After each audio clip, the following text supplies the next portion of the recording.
fabulous players, and I'll go ahead and go around the room. First, we have Tim, returning from our first live stream ever. We have Dom, our fantastic returning guest. We have some new people with us, Mason, as well as Adam, and returning from the original live stream is Tiana. This is going to be a continuation of Joy! We just started rolling, so it's all good. We are going to be doing this live stream in two parts. The first part will take place tonight, and then the second will take place on Thursday from 7 to 10. We are also going to be doing some more content, going throughout this, but we will be on a different channel. Same name, D&D tonight, but it will be somewhere else. There will be more details later on in that. First things I want to go ahead and get out of the way first and foremost, our lovely streaming service, corporatestreams.com. Yes. Corporatestreams.com. This entire broadcast is brought to you live from there. For a whole hour and a half uninterrupted, we're going to be streaming, taking a 10-minute intermission, and then going an hour and a half. If you like the quality here, please reach out to them because they are fabulous and they're fantastic people doing an awesome job here, and we love them all immensely. The thumbnail is brought to you by personal friend Tori Marshall. If you're interested and if you like the artwork, please drop her a like on her Tumblr page. I think that's just about everything that we got out of the way. I love you, Charlotte. I'm doing this because you're out of town. Now, we're going to go ahead and start. This is inevitable. The story begins in the city-state of Klydon, a very large republic, basically set in almost the middle of kind of a desert. The actual plant life begins to emerge closer as you get to the city walls. And as many of you have begun to arrive, you can kind of see in the middle of the night, probably 2 or 3 in the morning, you can kind of see just the sconces lit at the top of a 60-foot high wall. An immense structure, but that is still currently being worked on. You can see people literally actively working on it. And who are the people that are arriving? Well, the first 2 arrived off the pirate ship boat earlier this morning. And as they walk up, I'll let them introduce what their character looks like and their race and class, starting with Thrall. So Thrall is a half-orc pirate. He's pretty infamous around these parts. About 6'2", 280 pounds. Just a wall of meat. Nobody really likes to mess with him too much. At his side, quietly tracing his steps next to him, the infamous assassin, Ghost. Ghost is, you can't really tell his age, but he's definitely the bodyguard of our pirate king here. He pays well, and Ghost makes sure no one gets close to him with his trusty crossbow. You can hear the sound of wings flapping as an albino white Aarakocra, a bird person, kind of flies down at the beginning of the temple gates, of the city gates. Raven. Raven is an albino. She's white and she has blue eyes. She's a ranger and with the Outlander background and monster slayer. So she just goes around hunting the big bad beasts. Following closely behind a certain Circantalo. Circantalo is a very minute human with very long black hair and striking white face paint. Very quiet rebel, known as the Silent Rebel as far as... Alrighty. You guys are led to the city gates. And upon getting within probably 15, 20 feet, you're immediately told, "Halt! What is your business here?" A small guard kind of walks up with a sword at his hilt. He says, "Who are you, and why do you come so late in the evening?" Don't look at me, boss. We're here because of your big problem that's coming. Certainly. I will take you to Carmichael. This man kind of orders the gates to be opened, and they part ways as he enters in through the gates. You guys are led through narrow passageways. You see a very large clearing for this opening gateway. It looks like it goes several hundred feet back. until you actually get to the city-state proper. But he leads you to another building off to the right, in which you are taken in through several different barracks. You are led into a room that looks essentially like a war room. A mock representation of Clydon, the city-state that you're in, is on a table, and sitting with his back to you is a dark-skinned human in gold and white armor who's kind of looking over the entire map. In the corner, you hear a flash of blue arcane light, and you see an elf by the name of Ilimitar. Ilimitar, he is a high elf, so he looks kind of noble. And, in fact, that's more of his background. He is a trained soldier, though, more of an officer, a leader of his armies. He has pale skin, long brown hair, green eyes, stands 6 feet tall. He just looks about. The sound causes Carmichael to look over, and he says, "That'll be all, Lieutenant." The guard who salutes and then walks away. The man stands up, he regards all of you, and he says, "My name is Vigilance Carmichael. I am now the de facto leader of Clydon. The city-state is typically run by a mixture of nobles and senate, but a week ago, they deferred all power to be transferred to the highest-ranking military official, which is myself. Some of you were told, others were not. I'll go ahead and say it plainly. About a month ago, we were told of a disturbance far, far out west. The creature in question has been confirmed to be a Tarrasque.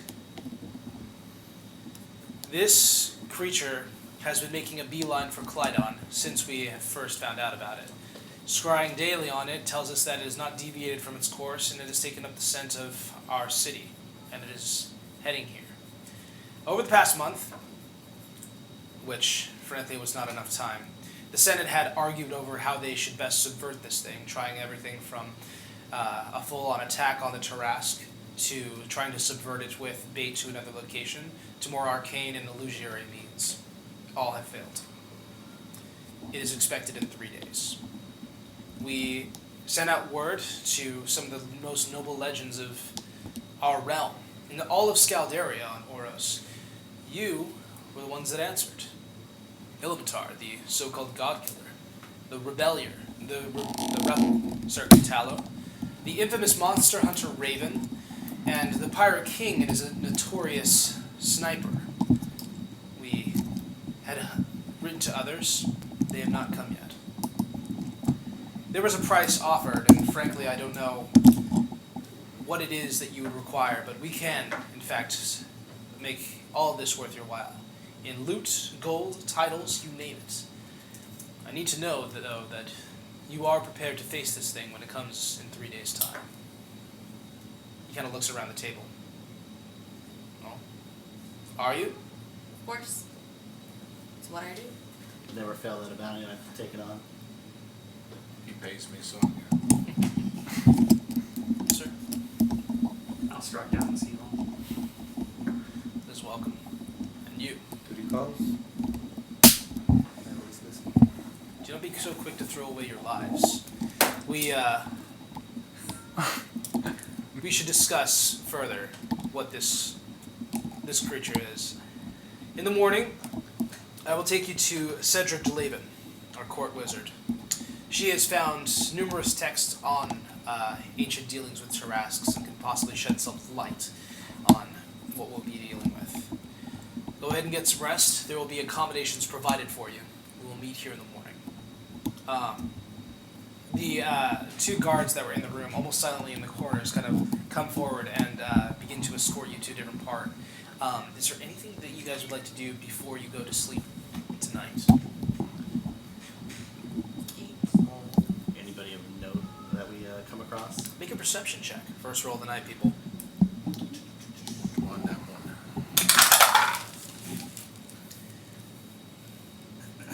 That's going to be a 16. Okay.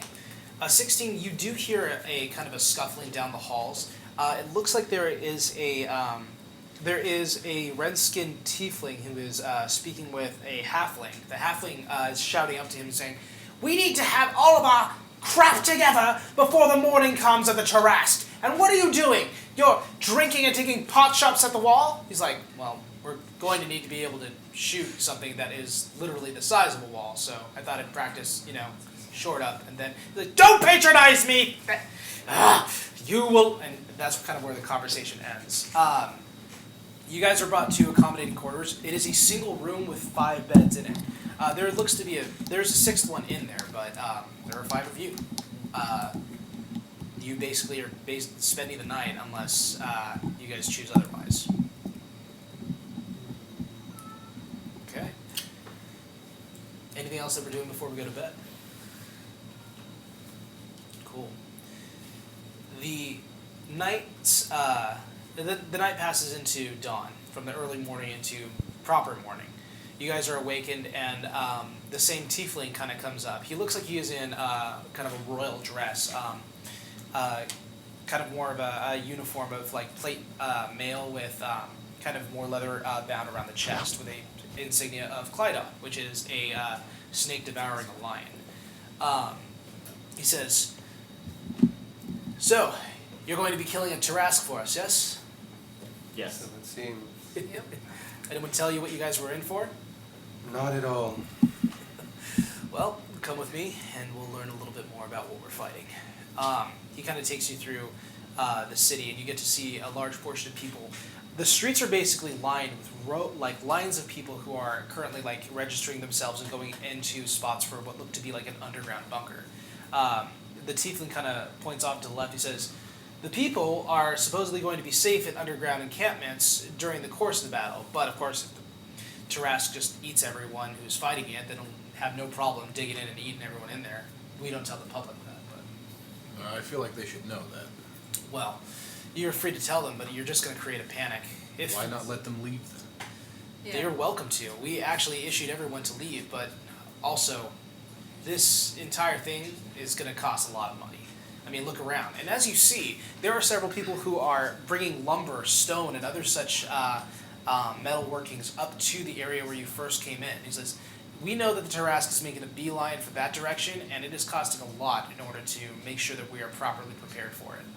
And taxes have to come from somewhere. We need to make sure that, when this is all over, we're still able to pay for things. I mean, I'm not the guy in charge. You're welcome to tell them, but frankly, you're going to ruffle some feathers if you do. Why Clydon? How do we know? Why would it, if of all things, why here? They had a theory on that. They said that the wind blew in from the east to the west, and it carried our scent over to the Tarask. And all a Tarask does is eat, kill, sleep, and then wake up and do it all over again. What's his preferred food? Anything living, frankly. Anything living. Anything living, How much frankly. can it eat at one time before it passes out?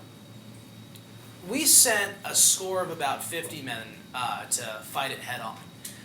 We killed about half of what we could spare for food and tried to use that as baiting. Both times, both failed. It ate and continued walking. It hasn't stopped walking since we found it. And have you tried poisoning it with the food that you're feeding it? We did. We tried to actually sedate it to see if we could possibly just move the problem elsewhere rather than trying to take on its freakish constitution. But it resisted the effect of that as well. We're here. He takes you to a very large tower where inside it opens up into a space that is larger on the inside than it is on the outside. You do see a high elven woman who is currently arranging a spell for what appears to be a major image, and the picture of a Tarask is formed. Have on that on the slide. She says, "Welcome. My name is Cedric Laven. Please, have a seat." And she apparates several chairs for you guys to all sit down in. Vigilance Carmichael is also in the room. And he kind of steps forward. He says, "This is your quarry. We have been studying the movements and the behaviors of the Tarask for many months. We have some mostly bad news. The creature has an incredible natural armor that prevents it from almost any strike made against it. Any magic that is cast on it, it has an unmitigated resistance against. It also seems to reflect spells back at the casters when used. It is massive in size. We were able to get an estimate, but it is possibly the largest creature known living. It fights with its horns, teeth, claws, tail, and the very sight of it has driven men to run in fear. We do not know if this is a magical effect or if it is just the size of it that intimidates some. It has been known to eat people in a single bite, and it has destroyed every siege weapon that we have tried to fight it with. Cedra, she says, the creature does not seem to have any weaknesses, except for the fact that it is unusually unintelligent, and that might be in where you can get the most shots off. Most spells that require a more keener mind seem to be more effective on the Tarrasque, but keep in mind, magic still has incredibly little effect on it, and can sometimes reverberate powers back onto it. Is there anything you're wishing to know about the Tarrasque? From our research, we should be able to provide a great deal. What about containing it? How do you contain something that is stronger than whatever you put around it? No, we have tried to create magical barriers that it does pass through. We have built larger pit traps that it simply crawls out of. It seems to enjoy the challenge and look forward to anything that fights it. It seems not just content to eat, but to harm and then eat. What if you like bury it while it's in the pit trap? In an attempt was able to And was explode made to do so.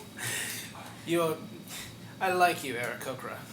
No, we tried firing several blasting powders into the pit as it was being dumped into it. The problem was that it just simply did not do enough damage, and it climbed out anyway. It was faster than we had anticipated for a creature of its size. Does he always chew everything that he eats, every person? Not Or does he just necessarily. swallow them whole? There are times when people who survive the bite are just swallowed whole. Of course, we have our artificer working on something for that at this moment. So you said that this creature resists magic. What kind of effects can magic have on it? It is difficult to say.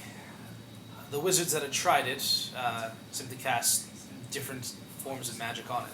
Some tried scorching rays, others tried to use cloud kill, varying degrees of effect with it. All that we know is that if a direct line attack was made on it, one in particular case fired back at it.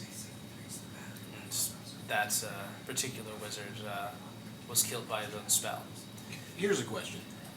If all of the things that you've tried to do to it don't seem to have an effect, why did you hire us? And secondly, boss, how drunk were you when you took this?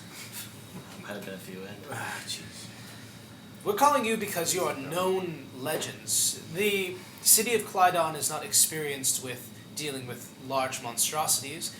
They are, and Carmichael kind of steps up. He says, we're used to dealing with people that are more humanoid and intelligent. We fight down on crime within the city, and we defend against invaders against it. We've never had to fight something like this before. We've never had a dragon swoop down and try to destroy the city before. It has simply not been done. We've created contingencies in case that happened, but nothing on this scale. Not for the worst of the worst. What size were the strike forces you sent? The initial strike force that we sent on the first day consisted of 50 men. They were killed within moments. Next, we sent a larger group of more experienced task force with siege weapons. They dug pit traps and created explosive mines. Slowed it down, harmed it maybe, did not make a difference. Those 100 fell within an hour. We sent out our court wizards, several clerics, a few druids, and the odd warlock. They were equally unsuccessful, each of them eaten alive. Those who ran gave us the reports. You mentioned that there was some higher quality magic that may work on this. How did you come across this information? We looked at all possible options here, and Cedra kind of steps forward at this and she says, my own research has taught me that the creature can be slowed using unconventional means, and specifically if enough magic is put into it, eventually something will stick. Only so often can it resist everything that is thrown at it. I currently am working on a device that is able to slow and haste a creature at will and act as its own concentration format. As long as it takes no damage, the effect can be cast multiple times. The problem is that the ingredients for this particular device require another thing entirely that we can discuss at a later time if you're interested. Carmichael says, there are other such means that we are looking at in defeating this creature. How else are we able to take this thing on other than expend every possible option? It's coming on our home turf. We are able to modify this area as we see fit. Before I go into that, is there anything else that we need to know about the Tarrasque? Have you seen anything that's more effective on it than others? Like what about lightning? Lightning, it seems more immune to fire and poison, but lightning has been effective when cast on it. Force damage as well. Is that right, Cedra? Cedra kind of nods, kind of just confirming what he's saying. Force was effective. Force was effective, but again, any time that a spell is cast at it, there's a chance that it reverberates back. The warlock we referred to, he had his own Eldritch Blast fired back at him. Did that warlock try to curse it at all, maybe? He attempted to. The creature did not seem to be affected. We do not know whether it was able to just simply resist, or if it took and it just did not care. What matters is that the spell is dispelled as soon as that person who casted it no longer lives. Are there any other projects going on from other mines? Several. But you should probably discuss with them. They should speak with the Steel Shimmers, but first, I have something for each of you. And she kind of bids you follow her in and opens this door in the back of the tower, and you see several of these mannequin-like hands, which each of them have a single ring on them. She goes to you, Ghost, takes one off and says, "This, a single ring of protection. I imagine that this will be of some use to you." Okay. We could also supply that to you, Miss Raven, and of course to you, Elementar. Now, I also have a ring of incredible strength, mind shielding, and of spell storing. For you, Raven, we also can provide to you this bag of holding to your party for whatever you may need. You are also going to be supplied with these bracers. They are for archery. I've understood that you will take attacks from top. Ghost, we can also supply some of these to you as well if you so choose. I've got my crossbow. As you fare. Carmichael then kind of stands in the doorway. He says, "Well, Excuse me. What was your name, miss? I'm Sladen. Excuse me. I'm Cedra Delaven. Cedra, Sedra. Delaven is Dlaven. Oh, Sirkin. This ring of protection for you as well. We have a single spare if you prefer, Sir Thrall? Thrall, is it? Thrall. Thrall. Charming. I'll take it. Increase your AC by 1. Did you have a question, or were you just looking for a name?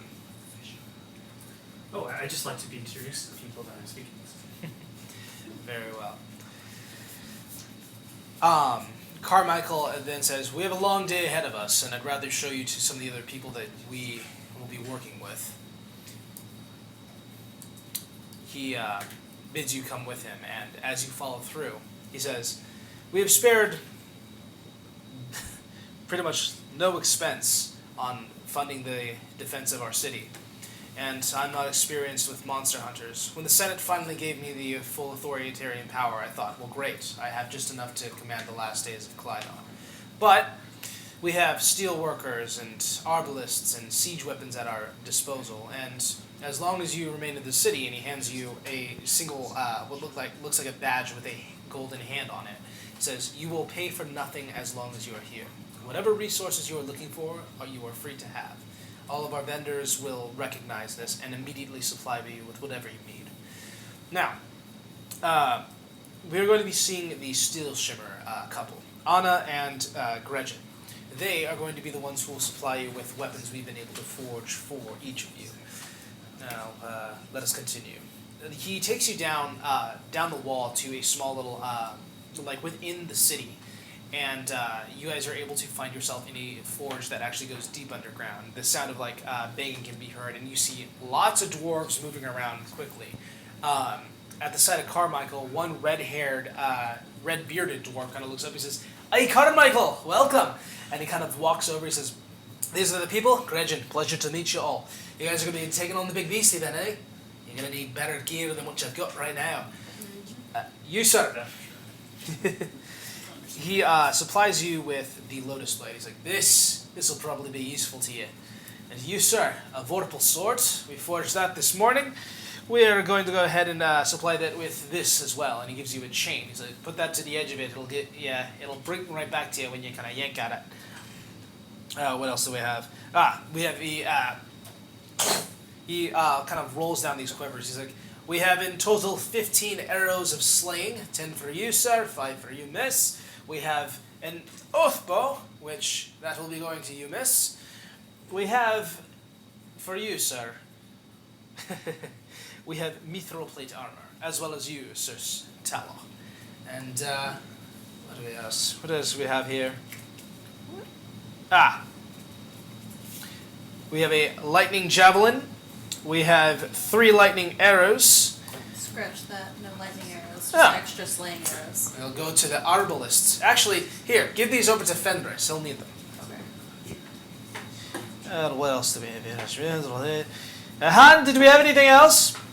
You hear kind of voice kind of sing from the other side of the room. The solvent! Oh, yeah.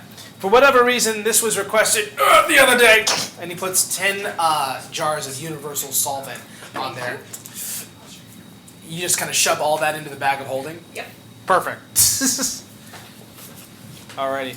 We also have this rapier for you, Mr. Tella. And a fine shield. We had special working on this one. Wonderful. Yes. Let's see. I think that's just about all that we have for you. I am also head of the guild. The masonry people are directly reported to me, and they should be able to make any modifications to this inside area that you will be working within. Your input will be useful. Not all of it will be used, but whatever you have to contribute to the conversation, we're happy to apply. Everyone kind of nods. Carmichael, take him. Carmichael says, we're on to our next destination. I'm going to be bringing you to a person who is a little bit more scrupulous than the rest. Desperate times call for desperate measures, so we had to speak to Lugo, the underground working man for the Thieves Guild. He's our direct correspondent, and we've offered him amnesty for past actions as our trap builder. You guys are brought kind of to kind of a marketplace, and you kind of see this half-orc with long black hair on one side, completely shaved down the middle on the other, and he kind of like looks at you and regards you and says, "These are the guys?" And gals. Is there a problem? Yeah. Yeah, you don't look so tough yourself, Big Pop. I don't need to be tough. I just need to be fast when it comes. Are you fast enough? I guess we'll see. I'm basically the guy who's going to be helping you create traps. We've been creating dungeons and supplying trap masters with special modifications for years. Whatever you're looking to get done, I'm the guy who's going to be able to help you get it built and tell you how it'll work and what'll trigger it. You guys let me know what you need, I'll put it there, and then I'm out of here. But if you're looking for more than that, I've got a line on something rather interesting in the terms of explosives. See, that Tarask is going to take a hard beating by the sounds of it, but it hasn't. But a friend of mine found a way to make something just a little bit more stronger. If you're interested, I think that I found a beat on where his location is. You can find the recipe to his explosive, possibly put that underneath the Tarrasque, and then Or inside the Tarrasque. if you're planning on getting as close as that, you might as well just get eaten, hon. But If it gets the job done. Yeah, and she's got a Way point. else to do. You ever set Yeah. off a firecracker in your hand? Doesn't do anything. You gotta get inside it. well, I mean, if you're planning on taking that dive, be my guest. That's not for me to that's for people braver than me. But if you're interested, come see me. I might have a beat on something like that. Yeah, tell me what you know. Well, my guy is unfortunately been missing a few days. Now, his name is Connor. He is basically a pretty good alchemist, but a few days ago he went missing. I haven't been able to get a beat on him until something turned up the other day. There was a small little creature that kind of poured itself out of a portal, and well, there's only one. We determined that it was a demon. Now, demons, just from being where they are, create these little rifts in reality, I'm told. And when that happens, things can crawl in and out. And the longer they're out, the more holes that they create. But I'm pretty sure that my friend went in through that because it was his house it appeared in. So the clerics are interested in closing that portal down, but I smoothed over some hands to see if I can get my friend back before that point. Find my friend, you should have the recipe for your special little explosive, and then we can talk about placement and how it'll go off. Where can we find this portal? Portal's going to be located downtown. You can find that. Let's see. Carmichael can take you to that area. It's over by the Low Barrens, and Carmichael rolls his off. He's like, wonderful. We can examine this opportunity at a later date. There are other people that we should speak with before we decide on anything.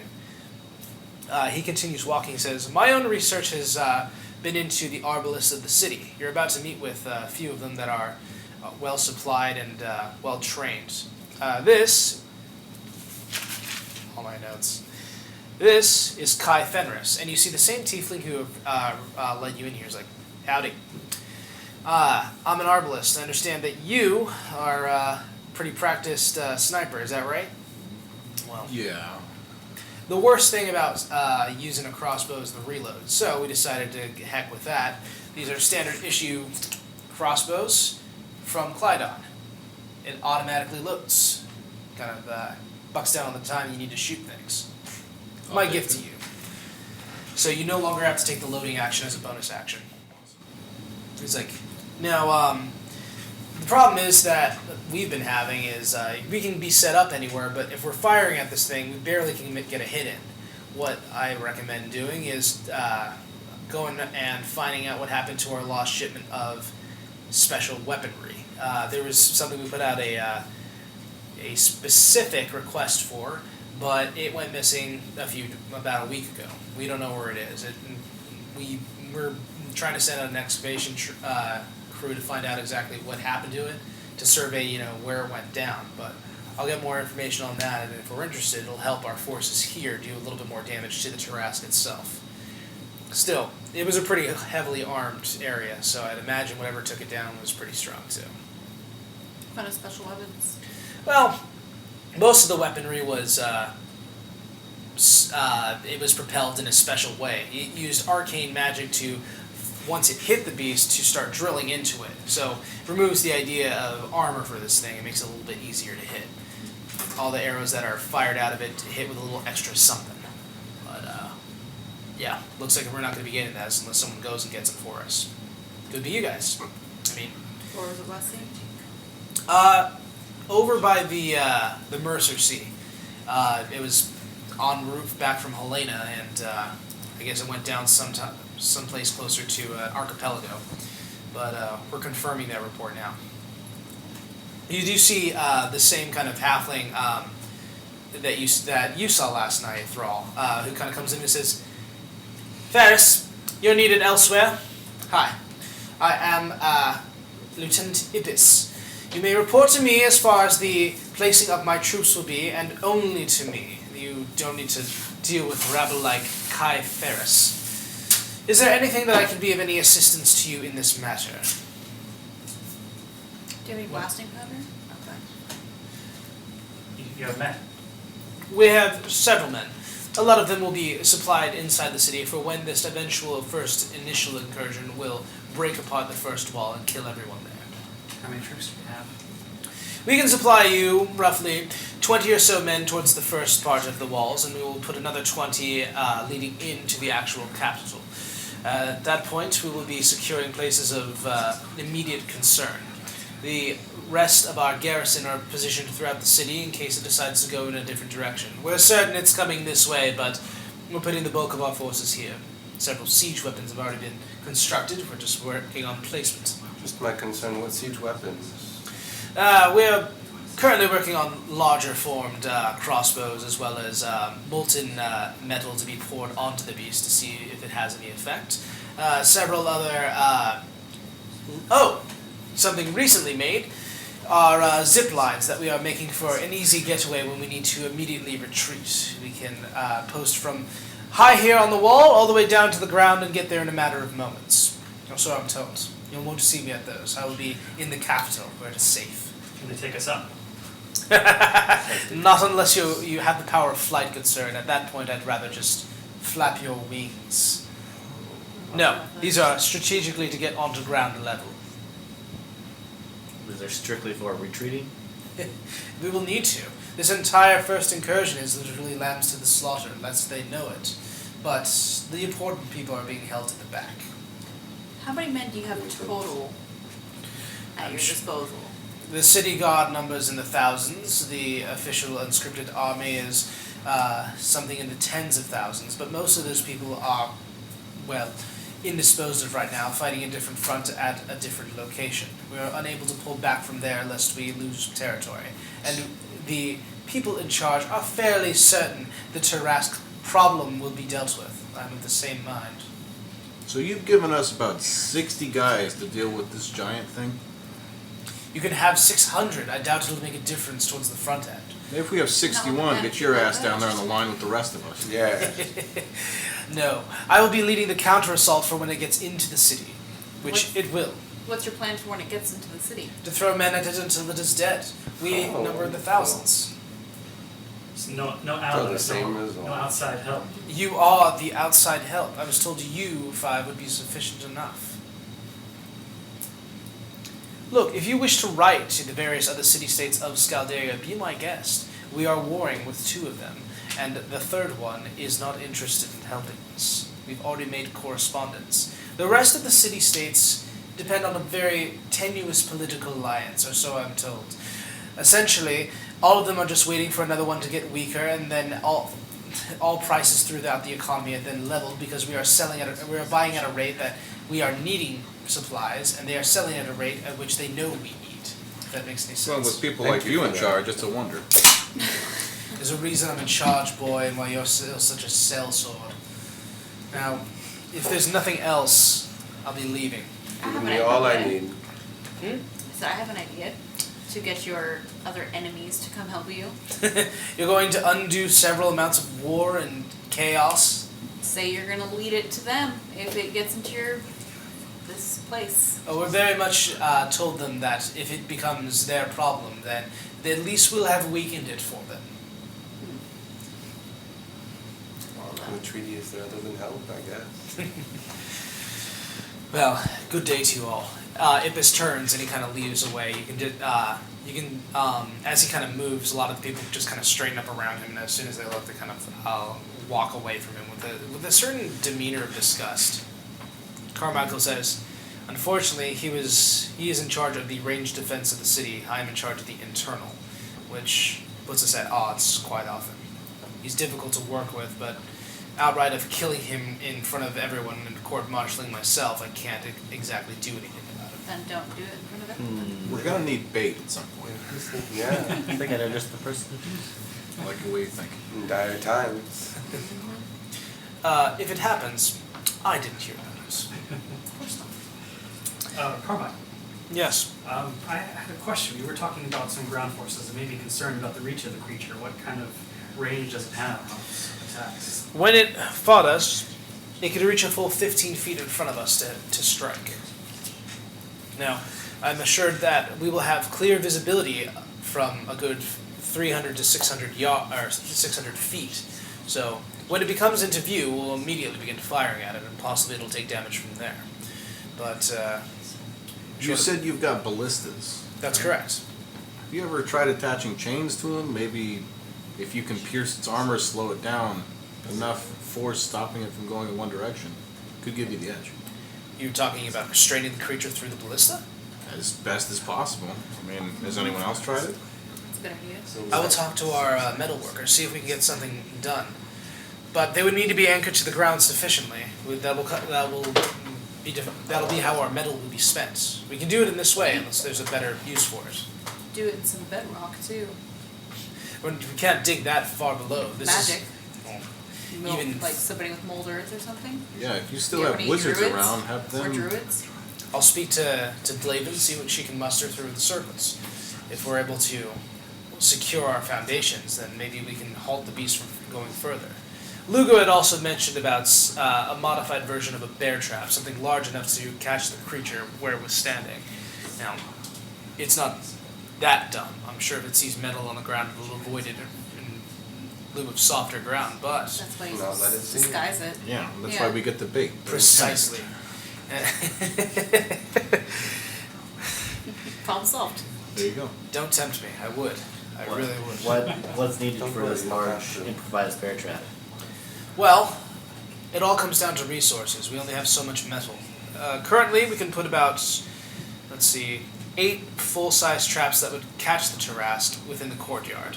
But if we defer to metalworking for ballistas that can hold the burden that we have as far as defending ourselves, this will be made into a full-sized fortress with a full with 60-foot walls defending each area.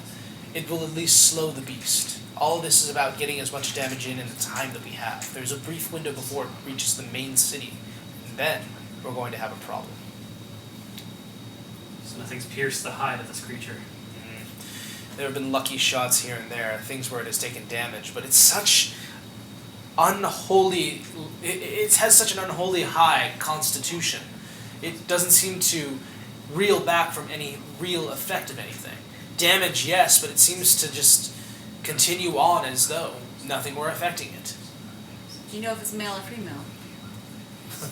We didn't have a person get close enough to look, and from what we've been told, there's only ever been one Tarrasque in history. Only one. The beginnings of it come to several different possible formations through divine and infernal means. Others just believe that it has always existed since the earth has existed. Does it not have an opposite? If it does, we are not aware of it. We do know of something, and I think I should take you to one more person to meet. This time he leads you back into the same war room, but he goes past into a separate chamber. You see a laboratory with several moving parts, and as far as machinery goes, you see what look like elongated tubes with handles and small triggers, similar to crossbows. You see several small metal balls next to them as well. Looks like the formation of rifles, things that are very, very rare.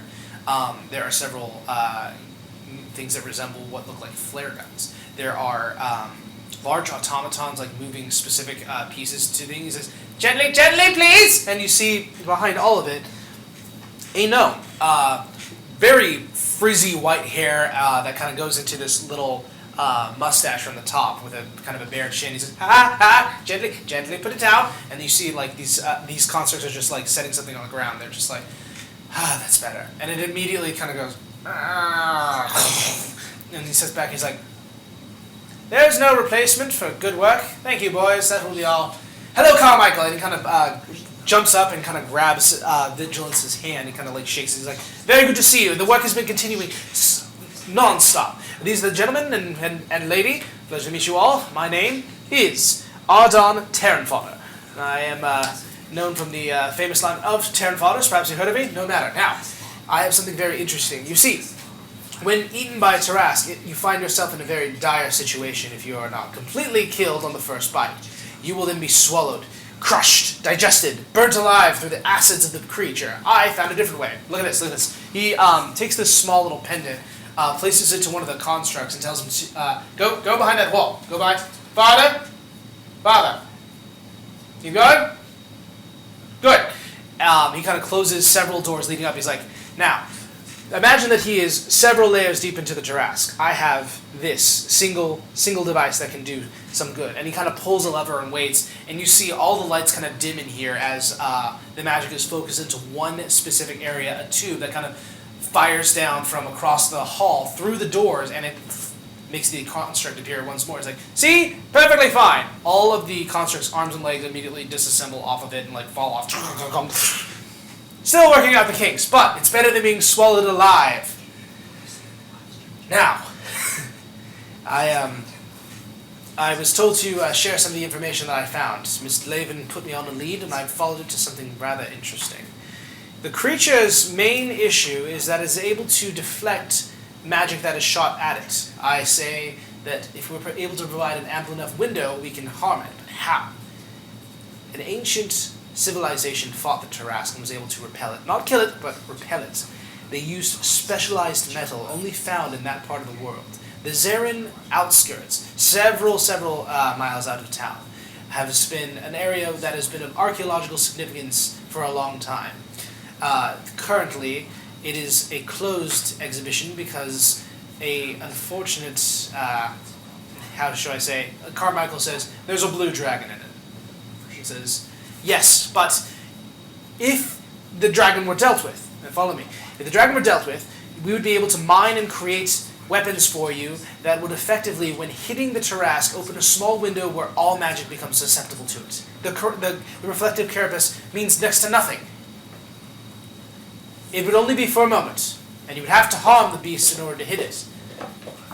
But there's a chance where magic is powerful enough to strike it, and I think that is worth every gamble. Carmichael basically turns to you and says, you've heard at this point, we have a lead on a major explosive, several weapons that have been lost to sea, a mechanism that can cast spells like slow and haste at will, and this, a metal that is able to harm the creature entirely. And a teleportation device. Oh, this will be up and running, I'm assured. And he says, yes, it is. It's nearly done. Almost perfected. Damn, I thought the arms would stay on this time. Yeah, it looks like he just needs a hand. How big is this blue dragon? How old is it? From rough estimates, particularly gargantuan in size. So an adult? Ancient, actually. It ranges in the high hundreds of thousands of years old. He's an extremely old and well fortified creature. What about using this teleportation device in the inverse? I'm sorry, the what? Teleporting something into the Tarrasque. Well, the issue is that this here is the anchor. He points to the blue tube. He says, and the anchor will be positioned out in the field on the day of the attack. The idea being that if something is swallowed by the Tarrasque, it can be fired back into the tube because this is the anchor. Reversing it would be a little tougher. He would need to swallow the anchor, and it might not be something as appetizing for a Tarrasque. Well, If we make covered. it look like it is. Yeah, Yeah. tie a bunch of cows to it. It is an extremely... Strap a bunch Have of you got my herd explosives yet? to an Have- automaton, send it in, and then we blow that thing sky high. You say that the hide is impenetrable. Yes. What about the inside? You don't want to be on the inside. I No, built this no. entire thing so you didn't Not have to be on the everyone's gonna inside. survive. Sending things like explosives or other magic powers into the I inside. happen to know a lieutenant who volunteered. Really? Mm-hmm. Interesting. This bears further research. You can direct him to my quarters. I will see if I can reverse it into the creature. Perhaps we can put someone inside of the tube and then place one of the beacons inside the Tarrasque to teleport. But even if that were the case, using any kind of magic, any kind of incendiary device from the inside, even if we were able to get it off, it would still might have trouble penetrating the outside of the Tarrasque. See, the better part of this is that we're able to teleport from the inside out, where the Carapace is not. The Carapace is on the outside, it's harder to put in. That's Mannequins. why we strapped the lieutenant. Lieutenant. Yeah, the one that volunteered for this. But you can't ask him about it. He says Yeah, he doesn't want says anyone needs else to be to rushed know. into. He's shy. Doesn't want anyone He's else to very know. Interesting. Do you have a name? We'll get to you when time's We have a right. Yeah. Lieutenant Ippis. Ippis. That guy. Ippis volunteered for this? Very much. He doesn't so. want anyone to Like I know. said. He loves the city so much. He wants to kind of be that silent hero that they need. I am struck.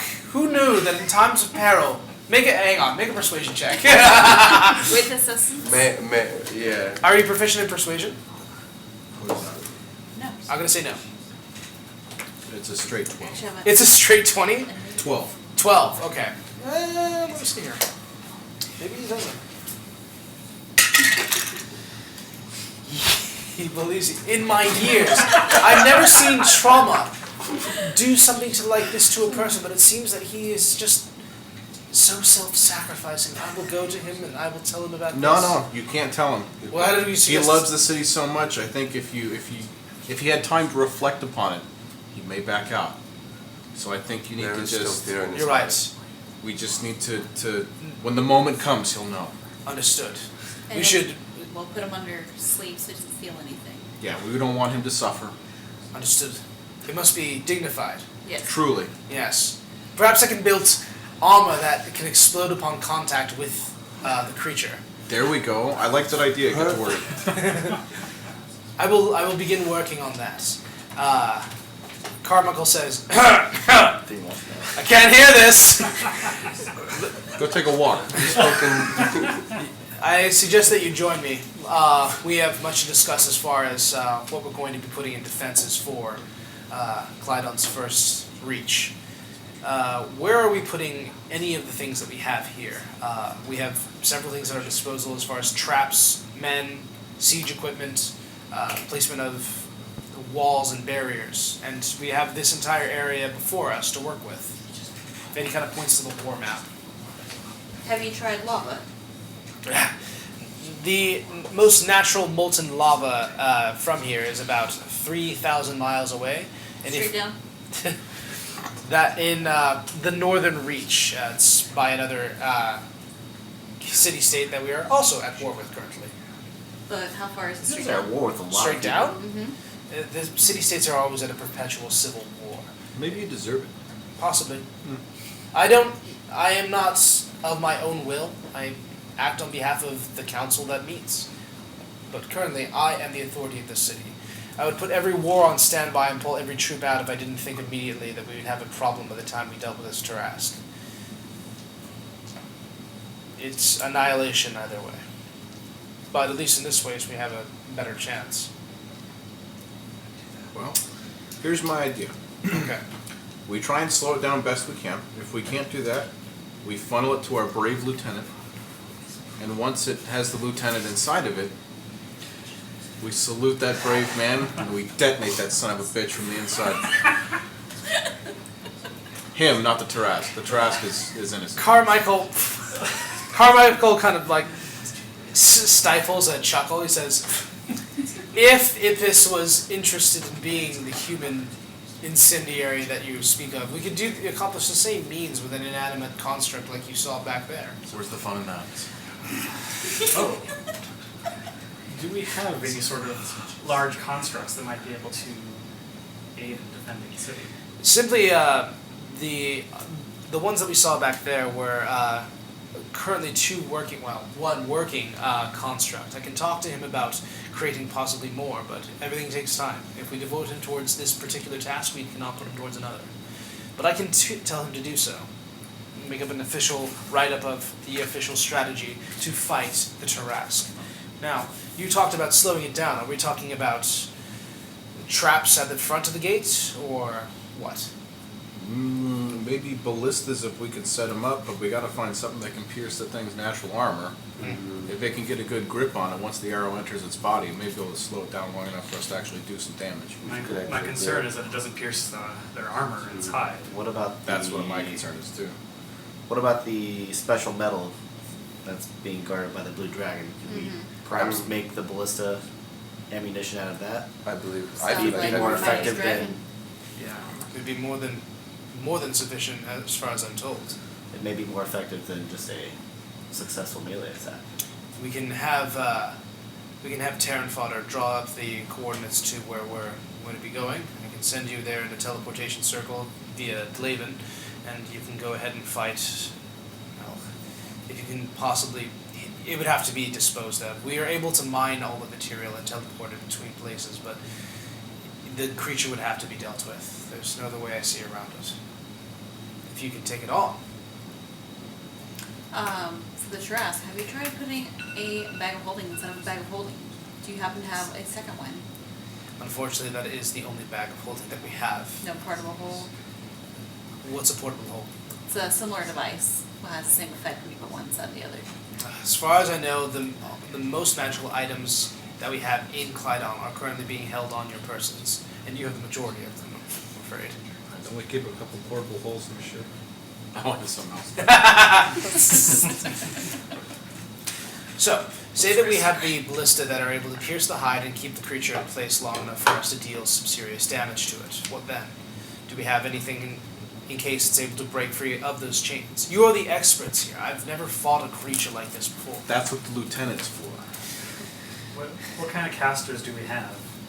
Unfortunately, we have Dlaven, and that is it, as well as yourselves.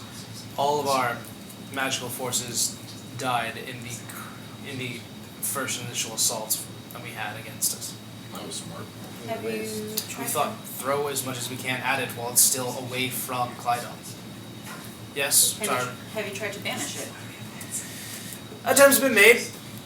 Attempts did not go over well. Every magical effect that we put against it only succeeded maybe a small percentage of the time. So if we can use those hooks, and then we can maybe get rid of it before it becomes an issue. Or maybe if we Exactly. can immobilize it, we may be able to get people on it to penetrate the armor and drill into it, maybe. Speaking I'm of spitballing here. Speaking of No drilling, reason for all simultaneously. there was a thought that the dwarves could possibly carve out the very bottom of a portion of this area. The idea being that we break the ground underneath the Tarrasque and have it fall into a pit that it could get out of.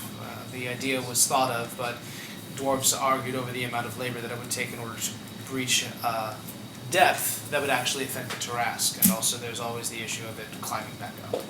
With I've never met a dwarf that wasn't up to a challenge. Indeed. I can ask them to do that, but they are also our masoners. We would be deferred of any kind of wall or barrier beyond that. then build it magically.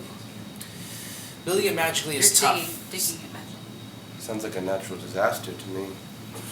We are worried about possibly creating messing with the structure of tectonic plates underneath us. Suppose we're able to do it, well, then we are possibly inviting an earthquake that could create serious damage to the kingdom itself. So the idea was More damage scrapped. than a Tarrasque. I argued No this people exact thing to to live the here? council, believe it or not. And if you want, we can have our masoners create a large enough hole as a safeguard against it. But then, what happens if it climbs out? Can this creature swim? It has been in the desert for near on centuries. We don't understand if it is able to swim. Fill the hole with water. Drown Exactly. Drown it. it. Put a force field on top so it can't get out. And around the bottom of the hole, or it's not force field, but It would have to be a very Containment. strong force field. Or how many mages Containment. you got? Have them freeze the top of the water. freeze all of the water There we go. Or drop a bunch of rocks on top of the creature once it's in it. and then Well, freeze hold it. on. If we freeze the creature for a nominal fee, we can move it to another city-state for you. Carmichael kind of like looks down at his hands. Whoop. Whoa. Well, we're gonna kill it. So it's I not know, a problem but for anybody else. I don't care. The other city-states, they may have a fucking beef, but I mean, Oh my God. there's my one. There's your one. Thanks, Adam. Sorry, kids. Don't apologize. And we just hear the sound of. Oh my god! They're sitting easy. We could possibly freeze it. It's an option. The only issue that I'm worried about is if its internal integrity is strong enough to keep the Tarrasque from breaking free of it. It will climb out of there if it gets the chance. Until we can banish it. Or kill the dragon so we can make it, our magical effects work on it better. Or we And then push it get out rid to of it. sea and then make it someone else's problem. Until it boomerangs back, 'cause it's been here before apparently. Well, I mean, if it can't swim, it sinks to the bottom, and if it can swim, it's just going to swim somewhere Well, else. the ice will melt too. And That's ice my floats. point. It's going to swim somewhere else. And Do it'll, I- ice floats. We're Think making about this more these creatures, like, could I be able to tell if it can swim or not? Oh man, this is does so not have far webbed away from feet. Need a nature. roll for that? Yeah, make a history check. Okay. According to the picture, it doesn't have webbed feet from what the mage showed us. Stop medicating. I'm not. The mage showed us a diagram. Yeah, 21. you have seen what it looked like. You've never heard of so Tarask knowledge in general, very very sparse. But from what you've been able to tell, a Tarask is able to withstand several environmental forms, whether it be hot humidity or dry desert, as well as tundra or even areas that are completely made out of fire. It is basically the material plane's most resilient creature. There might be a precedent for it being able to swim, but you don't know to what ability. So send it to another plane. We can try it. When we get close enough to it, I'm willing to try every possible option, but the creature's very resistant against all magical abilities. And if we do banish it, this is its prime plane. And as Delaven has told me several times over and over, it will return unless it is wished away. We can try to banish it, but that is an Buy some endeavor time. that's a little Some more time. I would think. Everything is about buying time. In the moment, we'll have to decide what we're doing, but we're talking about setting up our battlefield. And we are deciding on which special project to pursue. I say the Right. metals, Yeah. ancient metals. Kill the blue dragon. I think disabling its Nothing new, protection I'm not would be a gonna good try anything. strategy. Can't we just get the dragon to attack the Tarask? Has anyone tried that? Everyone Provoke tried it. talking to it. Talking to the Tarask? No, the No, dragon. the dragon. Yes, there was an attempt. And That person is no longer alive. Did it work? So what? I have to ask. It did not. Oh, wow. The creature was eager to keep its own solace. It does not like people encroaching on its territory. how's like a Tarask encroaching on its territory? The dragon is surprisingly far more intelligent than Tarask. It might be able to be reasoned with. You're welcome to try, but I would just as soon have it killed. Dragon could be more of an ally than an enemy. Let's see what it has to offer and deal with the situation as it goes. And it sounds that we are embarking upon going and taking out the blue dragon. Seems to be If we must. the best possible scenario for us. I mean, we don't have to kill it. We can see if it'll just let us mine there. It may not want the Tarask around to begin with. I'm just spitballing here, folks. Listen. I mean, you may have a point. Who knows? How If we can much of make a it. trip is out to the Zarian outskirts? Terran Fodder once told me that it would take a 3-day expedition out there. Delaven told me that there was a teleportation circle inside the ruins. We can be there instantaneously. Can we be back instantaneously? Do you have a wizard that can cast teleportation twice in one day? I don't know. Do we? Twice. Why does it have to be twice? We only need to go one One way. there and then one back. Yeah, but I thought the Can we use one of temple yours? would send us there. Yeah. She would be able. What? Hmm? Sorry, I heard you. Sorry. No. She would be able to send you there. She would probably be able to send you back as well. Yeah. Let me have no problem. Yes, we don't. I don't know why I thought that there was going to be an issue to begin with. But that would require Cedra to stay out of the fight. She'd be your escape. Otherwise, you're walking 3 days in the desert all the way back to Clydon. By that point, Tarask will be here. the Tarask will be here. What if we can convince the dragon that the Tarask is of danger to it? That's what I was thinking. How would we do so? What direction is this dragon from the city? It is located in the southeastern portion from Clydon. It is in the Great Wastes. Well, I'm unfamiliar with the direction of the Tarask that's approaching. The Tarask is approaching from the west, so it's in the opposite direction. You would be literally arriving to the destruction of Clydon. I'm fairly certain. Fate would be fate, but we can do what we can. I like where your head's at, but do we get paid up front? Absolutely, we can. You've heard of this, and now Smart. you're attempting to flee the country. I will pay you when you come back from your endeavor. No, yeah, I get that. But I'm saying the whole, if we don't get back till it's too late kind of thing, because we're off doing something you guys can't do. What is your price? I didn't think that far ahead. What's our... You're You're a farther than pirate. expected. I'm not, you're the pirate. I just protect you. Why am I here? Why am I talking to him? You just kept going. True. I really gotta stop drinking. Have you tried stopping yourself? No. Why didn't you stop? I'm entertained by your ability to negotiate. Well, you know, I'm glad I can entertain you.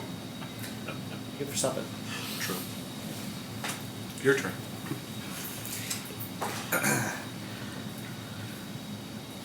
Let's get see ourselves a blue dragon. Do you have anything to fight the dragon? Since I believe they are This is. resistant I was. to I was lightning. thinking we were going to make this a more diplomatic solution. Yeah, harsh language. Just in case. I think it's wise to Backup plan. keep a battle plan in mind. Well, we would probably be able to supply you with. We've pretty much given you everything that we have on you. You should be able to fight with what we've been able to give you. We were preparing for a Tarrasque incursion. All of our magical instruments have been tuned to be something that can harm a Tarrasque. Good things dragons are one of my favorite enemies. Well, I mean, My if three. anything, I guess the blue dragon would be a good warm up for the Tarrasque, Why not? if need be. See how we work as a group, Yeah. potentially. Excellent. If talking fails. Figure out what was best Yeah. for us. Who's got the best talking skills here? I talk a lot, but I'm not very good at it. I am known for making the unlikely ally. There you go. I don't talk to people, I just kill things. Oh, yeah. People are so afraid to talk to me. I don't understand. It's because you're terrifying. Well, He's not wrong. All right, I'll make arrangements with Terran Fodder, and we'll go ahead and send you out to the ruins as soon as possible. Be battle ready in 10 minutes, and that is where we're going to go ahead and take our intermission. Thank God, I gotta take a week. We're not off yet. We'll be right back, folks. it's,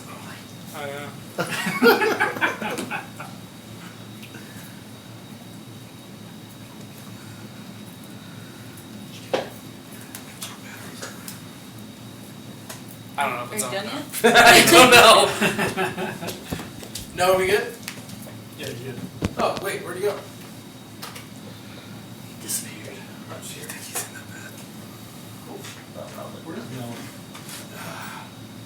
Just relax for a second. I don't know who's in the bathroom, but they're... I was pointing on. It's gotta be Noah. I wanted Nobody to- answered that door. So lots of strange sounds coming from Yeah, there. there's lots of sounds. There's some meowing going on back there.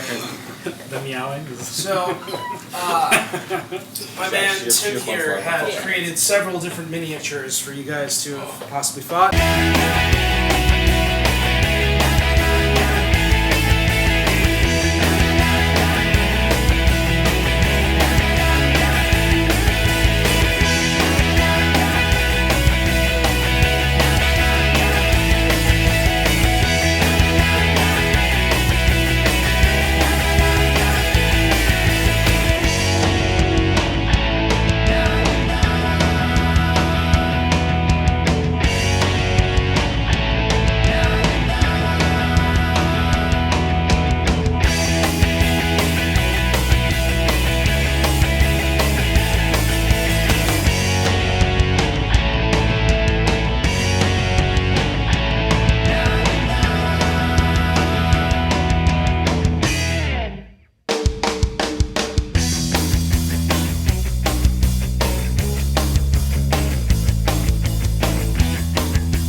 Welcome back to D&D Tonight, to part 2 of the first part of our 2-shot. Wow, that was probably the worst way I could have started this off.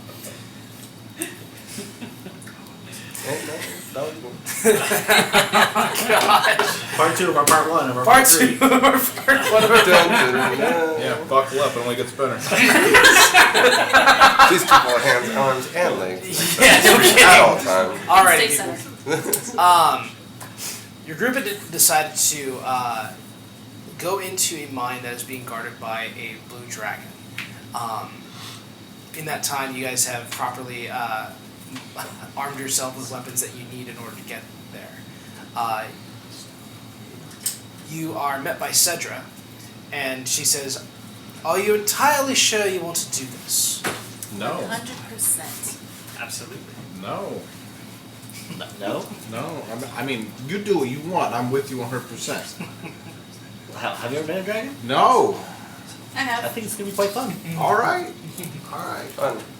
Wait, you met a dragon before. Mm-hmm. Do you know much about dragons? Blue ones in particular, yes. But yes, dragons, I've fought many and killed many with assistance. Oh, then this should be a cakewalk for you. Blue ones, they shoot lightning at you, and they are also resilient to it. So Can you talk to him? They do have a language. Yes, I can speak Draconic. Can you Well, hold on. translate Can if that necessary? guy talk to him? Can you translate if I can necessary? translate for you, Yeah. yes. Wonderful. From a distance. Oh, this is going to go splendidly. Listen, don't die while you're out there. A lot of people are depending on you. If it gets bad, you come back to the rendezvous point. I will bring us back here, okay? Aye, aye. Yes.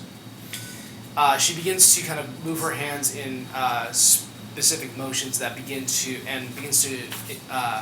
recite arcane words. And on the same sigil that Iluvatar stood on when he teleported in, you guys feel the entire world around you kind of pull away as you are moved into a small and darkened place. How many people have dark vision at this table?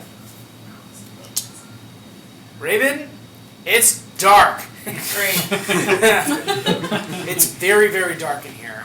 You guys are outside just barely of the main entrance to this ruin, kind of peering in, and it kind of goes down into like a slope. Where you are represented on the map is actually kind of perfect. By the way, they can speak common as well, so Okay. you're good. Cedric says, "I Wonderful. shall remain here. Once we have a majority, I will bring us back here, and hopefully that involves killing the dragon. Best of luck to you all." Is this in a forest? No, you are actually in kind of an underground area.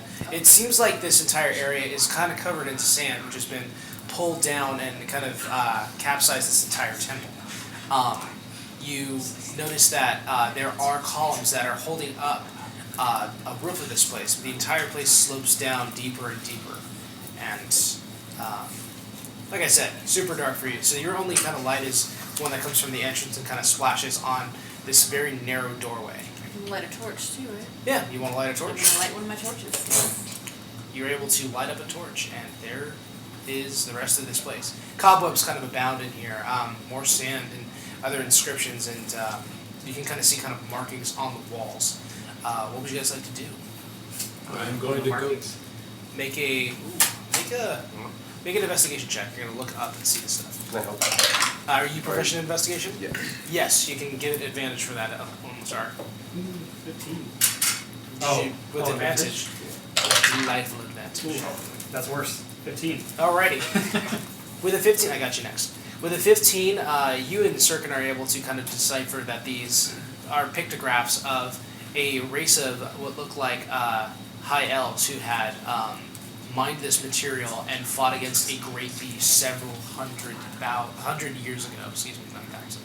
Well, if anyone wants to do it, it would be the High Elves. What's that supposed to mean? They usually have the best What do you think equipment. it's supposed to be? I'm just going to go in stealth and kind of go recon. Make a stealth check. 17 plus 17. Yeah, 34. That's your modifier? Yeah. Okay. I'm sneaky. Very sneaky. Okay. You are officially stealth. You guys are kind of looking over at the pictographs, and a moment later, you don't notice Ghost anywhere in the nearby vicinity. I'm gone.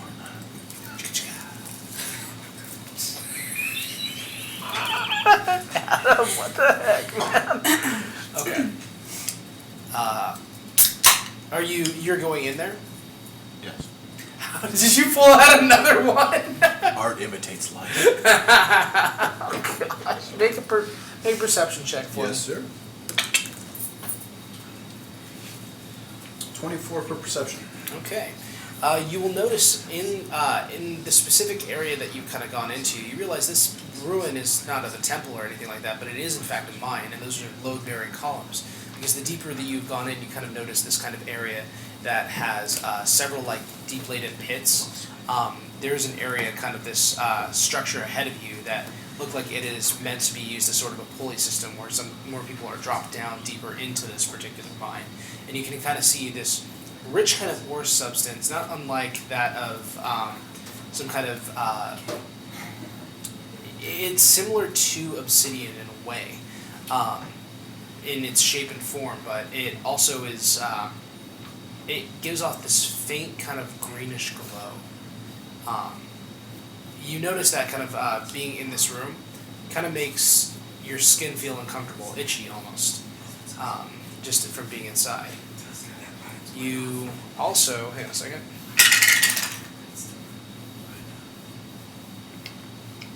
Okay. What'd you roll for perception? 24. Okay.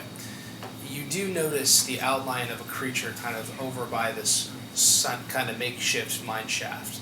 It is large, imposing, and you can kind of see two black little shining. Wait a minute, you're a human, aren't you? Mm-hmm. Yeah, you. How do you see any of this? I have night vision goggles. Oh, got it. Right. For the viewer, he has night vision goggles. Yeah. The same ones that Alkai has. Oh, sure, gotcha. You put them on, they go. Beep. Yeah. Yeah, great.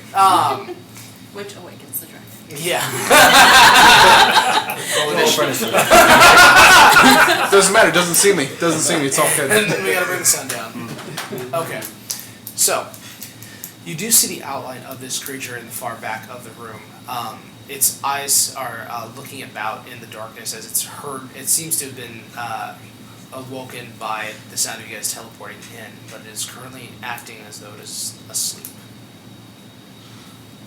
I'm going to slink back to my man here, and I'm going to tell him the dragon knows we're here, but it is trying to pretend that it's asleep. So if you're going to try and do this play at talking sweet to it, getting on its good side, About now. about now is probably a good time. Alright. I can go with you. What are you all gonna do in the meantime? Oh no, I'm not here. I'm just going to goodbye, and then I go back into the shaft. Reroll yourself. Plus 1,000. I know. Yeah, 22. Ooh, you rolled low. Yeah, 22 low. Okay. You slip back into the shadows. So is this like a big old like passage that Yeah. we see? You guys kind of see this passage be laid inward, and it looks like this is kind of a larger area where ore is brought up and refined. They're looking around the room. Are you going kind of farther down into it? Well, I'm just wondering, like, I mean, did you see any ways that we can maybe like approach and hide if things go south for our friend here? DM, did I see anything that could? Like in the hall or something? Yeah. You would have noticed. Yep. Yeah, I forgot to draw it during the break.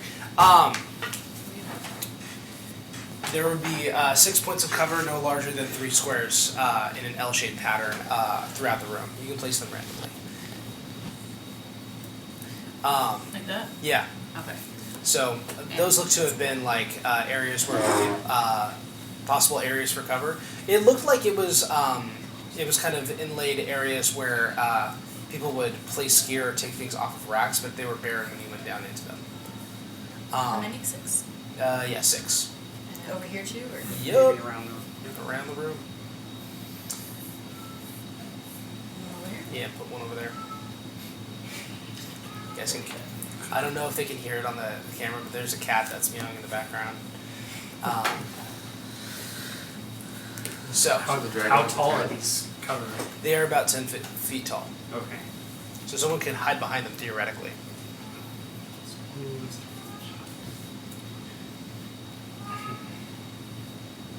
What are you guys doing?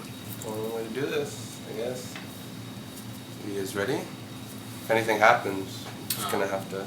I'm going to go ahead and position myself before I stumble over. Yeah, could I like stealthily try to move into position? Yeah, I'll go ahead and say make a stealth check. Both, Oh. all three, yeah. I'll wait for all of you. I'll wait for you to get into position. It bounced and it showed the 1 and then it rolled back. 26. 26, okay. You already rolled yourself, you're good. Oh, well then. Yeah, you're fine. 22.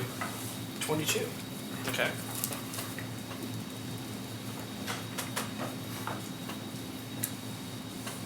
Alrighty. Oh, it's 16. 16, okay.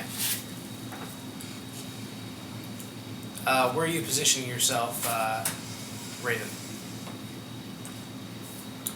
Raven looks suspiciously like a dragonborn.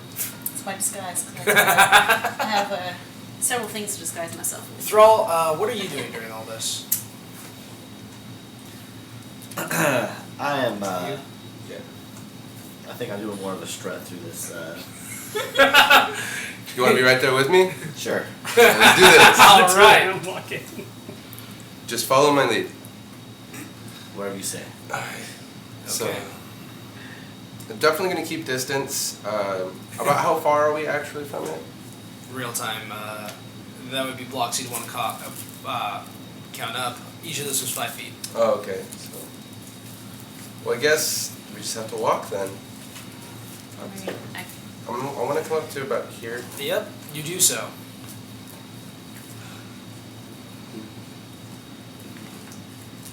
I'm just gonna get ready to. Yeah. Sure. In case anything Absolutely. goes down. Yeah, definitely. I've notched the crossbow and I'm waiting. In the middle of in the quiet darkness here. No.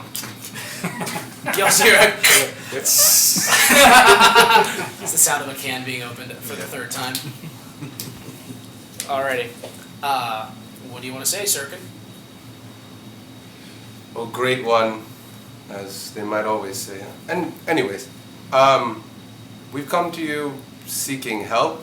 We've heard of great power of yours, and we'd like to see if we could entreat you in some way. You do hear kind of a rustling in the darkness, and you see through. You're human, also, aren't you? Yeah, but I have true sight too. 120. Oh, gotcha. Okay.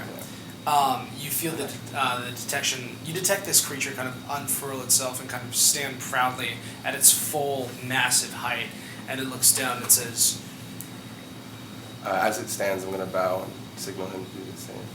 Oh, I'm not going to bow. Oh, okay. Well, then, stay where you are. I'm just gonna be.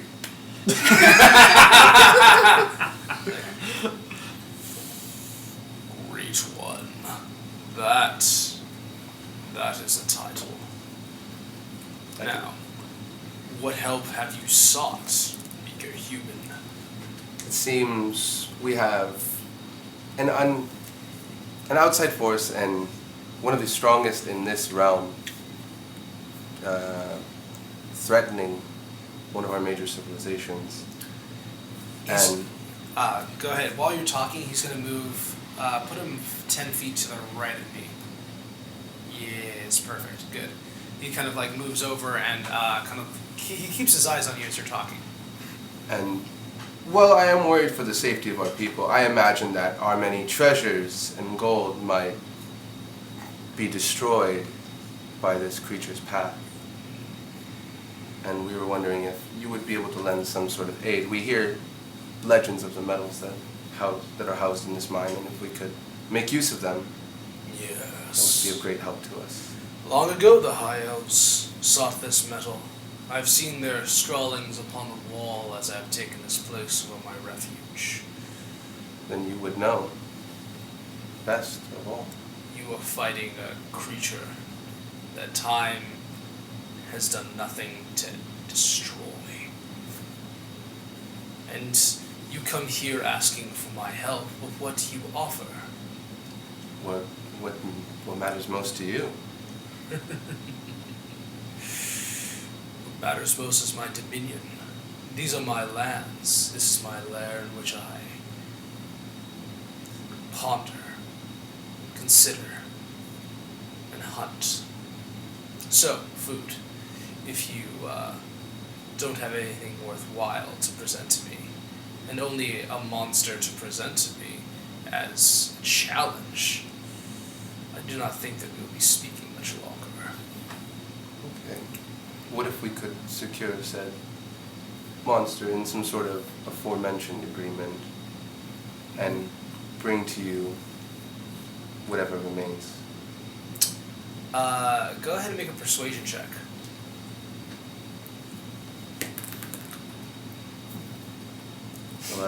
11.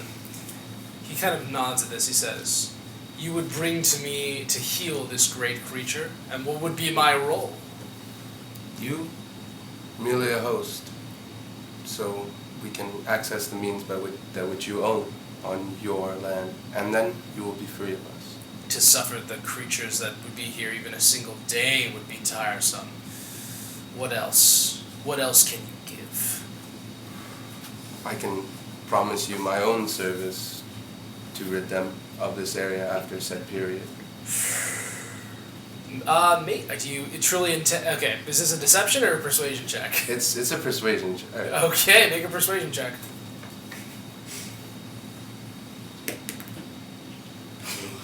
8. A human aid for all of my endeavors outside of here. How generous of you to offer. I don't think he's that good. I'm gonna start putting my hands up. I hope you guys know what this means. No. No. I'm just gonna kind of walk backwards then. No, you who have come into my home and asked for my metals to fight the creature that I provoked to attack you.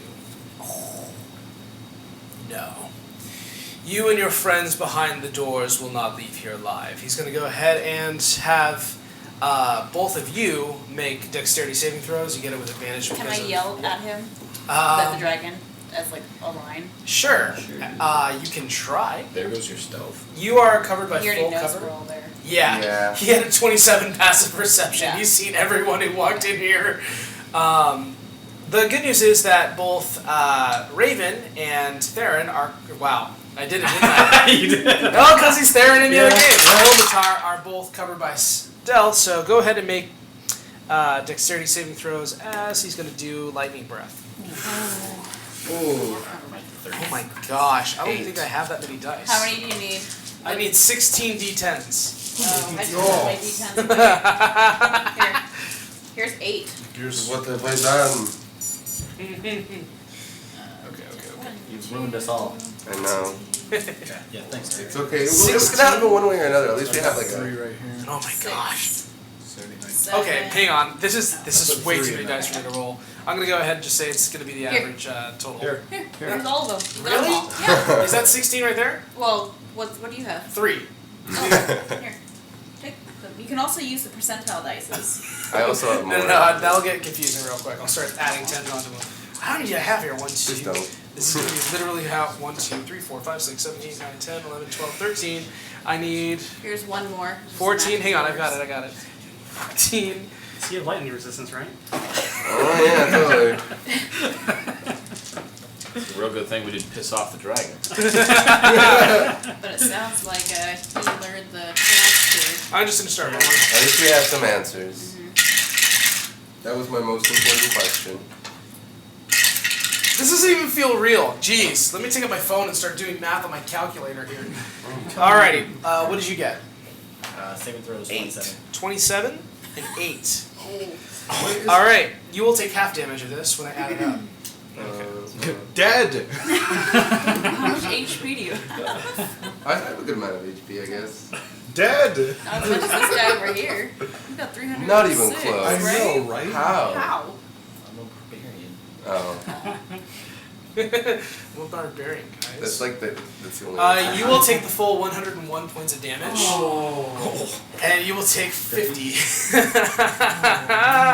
Everybody roll initiative! Woo! Oh man, I gotta return all these d10s. Natural 20. Oh my gosh! It won't ever matter any more than this moment. So. You got natural 20. Ah. We were ready for this fight. No. Oh my gosh. Okay. So for me that's a 23. You're up to 23. Yes, that's right. Good. Okay. In the future, I'm just gonna go ahead and just do the average amount. Actually, yeah, no. Here you go. I'm not using my D10s. But I mean, I also took some from Dom there. Yeah. Yeah, I Okie got dokie. yours. What's the argument? Let me roll for the blue dragon. Oh my gosh. Oh gosh, bagosh. Great. Cool. 25 to 20. 23. 23. 23 and 20. So, wow. So it'll go Thrall. And then who has the higher dex? You or Ilmatar? So they will go Thrall, then Ilmatar, By one. Okay. and then, oh my gosh, Sirkin. Yes. Okay. Ghost, Raven, what did you two get? I got 13. 13? I got 9 total? 9. 9. I was so taken aback by him being electrocuted. It was great. So the dragon rears back and fires a line of electrical energy straight through Sirkin. Thrall, you were able to kind of dodge out of the way and only get singed on kind of a quarter half of your rib cage, taking a very large brunt of the attack. You are going to be first up in combat. What would you like to do, sir? On deck is Ilmatar. Know what you want to do. How much did I take again? 101. Hold I'm going to go ahead and approach with my great axe. Okay, you approach with your great axe. It's a pretty great axe. I thought so too. Oh, wait a minute. Are you raging? What's your movement? 40. Yeah, and are you raging? I am not raging yet. Dang it. Okay. How many hit points? Oh my gosh. This is going to be a challenge. I need any other color other than yellow. 40. Okay. You are quite in range. I'm not waiting. Here's purple. Yep. Thank you. Oh. You caught it on camera. That'll be the coolest part of this whole thing. Easily. Well, We get 2 times from if I can't make it to him, then I would like to change that to behind the there. That one there. Yep. Mhm. 25.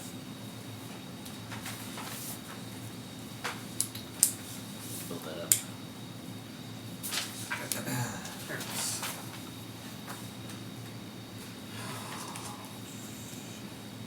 Why not? Let's go into barbarian range over there. Yes. You are in a rage. The anger that swells within kind of bursts through the periphery, and everything just goes red in your blind anger.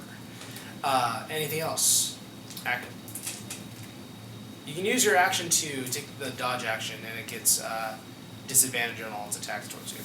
Let's do that then. All right, take dodge action. Next up, we have Ilmatar. On deck, Sirkin. Know what you want to do. Am I right? It's my turn? Yup. Okay. So I am going to move. Oh, shoot. Oh, sucks. Actually have that. Interesting. Can I, move over here and get line of sight? I can See, shoot. real quick. Yeah, okay. Yeah, okay. I'm not the DM, so. Then I'm going to step over here, so I got line of sight on him, You got line of sight? and then I'm going to be casting Fireball at him. Excellent. Okay, I'm pretty sure that's the range of all of him. Oh, yeah. Okay, so he makes a dexterity saving throw if I'm not mistaken. That is a 24. Oh, jeez, that beats. So it takes half damage, or it just doesn't hit. Half as much, yep. Cool. And that's 8d6. So roll 8d6. I think I actually have enough. Oh my gosh. I'm gonna start taking out my other dice here because I'm gonna do my things. Jeez, okay.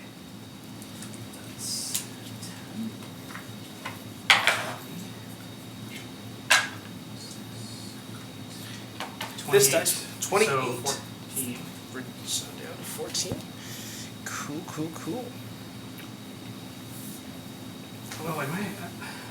Oh, no, it's a dex saving throw. Never mind. Cool stuff. Okay, so he kind of sees you casting the spell, and he says, he kind of moves out of the way just a moment too late as the fireball kind of blasts him, only peripherally, but he is able to make a dodge out of the way of it. His massive form only taking a few singes, and you kind of hear this low guttural chuckle. Anything else you'd like to do? I'm gonna duck back. Good choice. That's it. That's it. Cool. Next up, we have Sirkin. Sirkin, what are we doing? I'm going to cast Expeditious Retreat. Okay. That's my bonus action. Mm-hmm. And move back.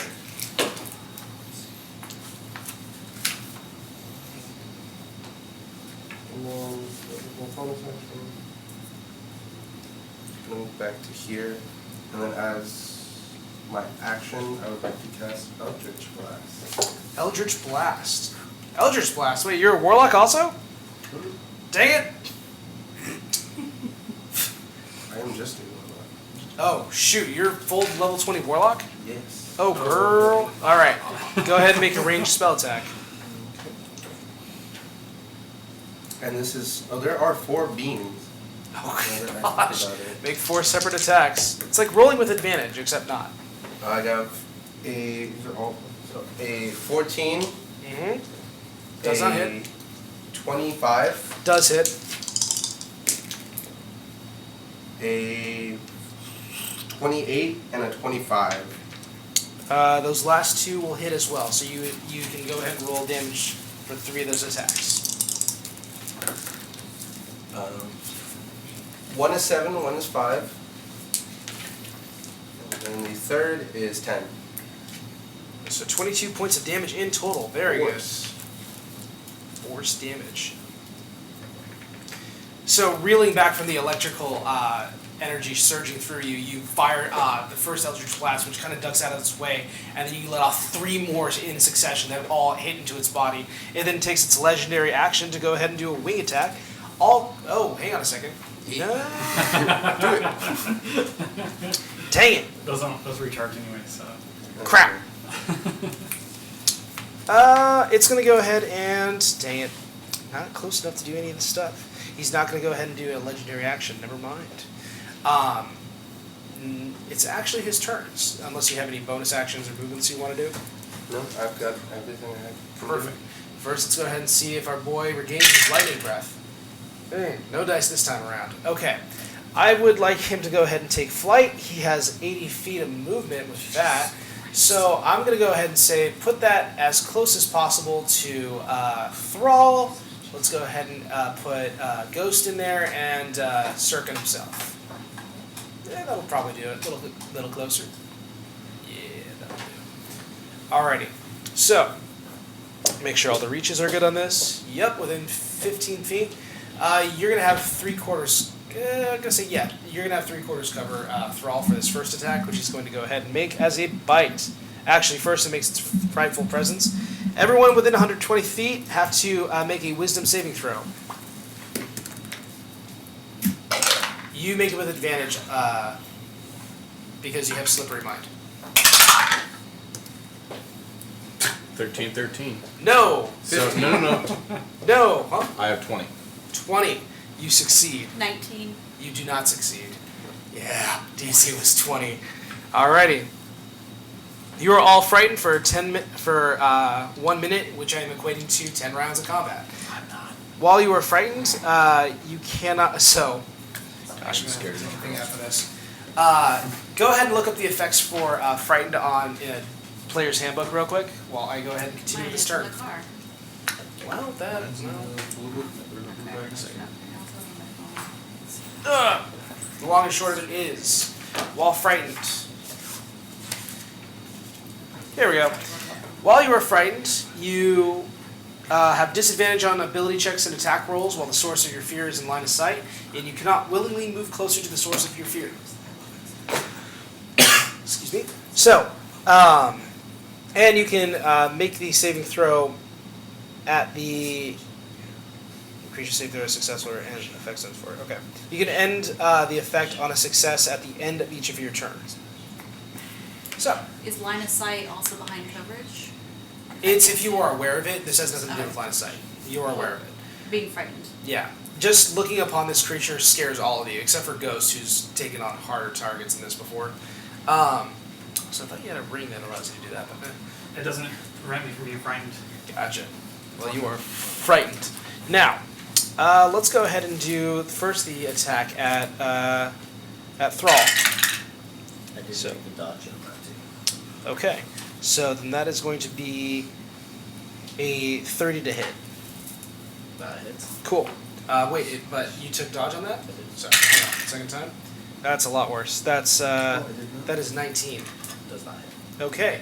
So you can just kind of feel the jaws nearly get close enough to you, and as it clomps down, the teeth actually just go as it kind of just misses barely by you. Next, it's going to go ahead and do a claw attack at. Oh, you're not quite there. No, you're there at Ghost. Ghost, that's going to be a 24 to hit. Hits. Cool. That's going to be 2d6 plus something. Okay, that's 14 points of slashing damage. 7 points. Uncanny, okay. It's uncanny, his dodge. Move me 5 feet closer to Cirque, and I'm going to go ahead and take another claw attack at him. That is only 23, I'm sorry. Oh, still. Oh, okay, gotcha. Actually, yeah. That is 16 points of damage. How we doing over there? Okay, All right. not great. What's your next character going to be? We'll find out. Oh man, we didn't. We didn't get any healing potions.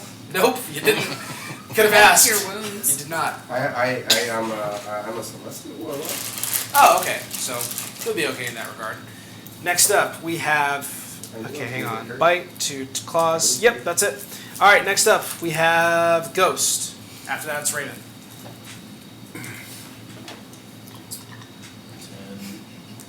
20. That'll provoke an attack of opportunity. Uncanny dodge. Suck a dick. There goes our age rating, dude.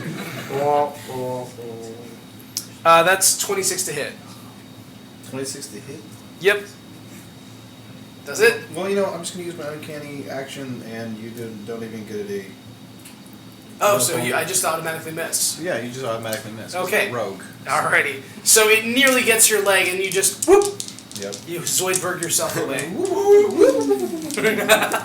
Oh, well, there's the damage. Let's see if I hit. Oh! Everybody dead! Oh my gosh! Oh gosh, my gosh! 29 to hit. 29 does hit damage. 9 damage! What?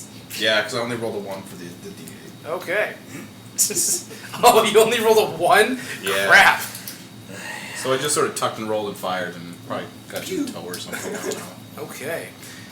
Next up, we have any other actions? Bonus action movement? No, my bonus action was you not getting me. Oh, okay. How many times can you do that a day? However many turns I want. Cool. Well, I'm gonna go ahead and do a tail attack over at Thrall because I'm worth it. I thought it was my turn next. Yeah, this is a legendary action. You can take them at the end of someone's turn. This is gonna hit you. That's like 34.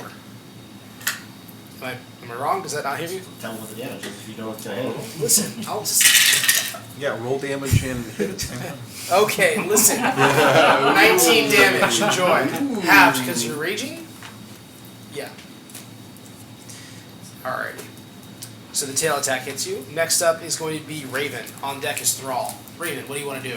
I'm going to cast Hunter's Mark. Okay. The emblazoned figure of a X with a circle encompassing it appears on its arm. And I'm going to use my Oath Bow. Swift death to those who have wronged me. Does Raven know how to speak Elvish? She learned that. No, actually, I think I have it on here. Oh, okay. That would be a huge oversight. Right. No, I thought about that last night, actually. Alrighty, But you're good. I You're didn't good. put it on here, so, Alrighty. You have successfully activated the bow's ability. okay. Do your thing. With disadvantage, Yes, because you are attacking it. right. Frightened. Oh. Was there a natural 20 on Yes. there? There was. Oh, I'm Add sorry. a 2 Sorry, dude. plus 13, 15 to hit. 15 to hit. Yeah. It does hit? 15 does not hit. Oh.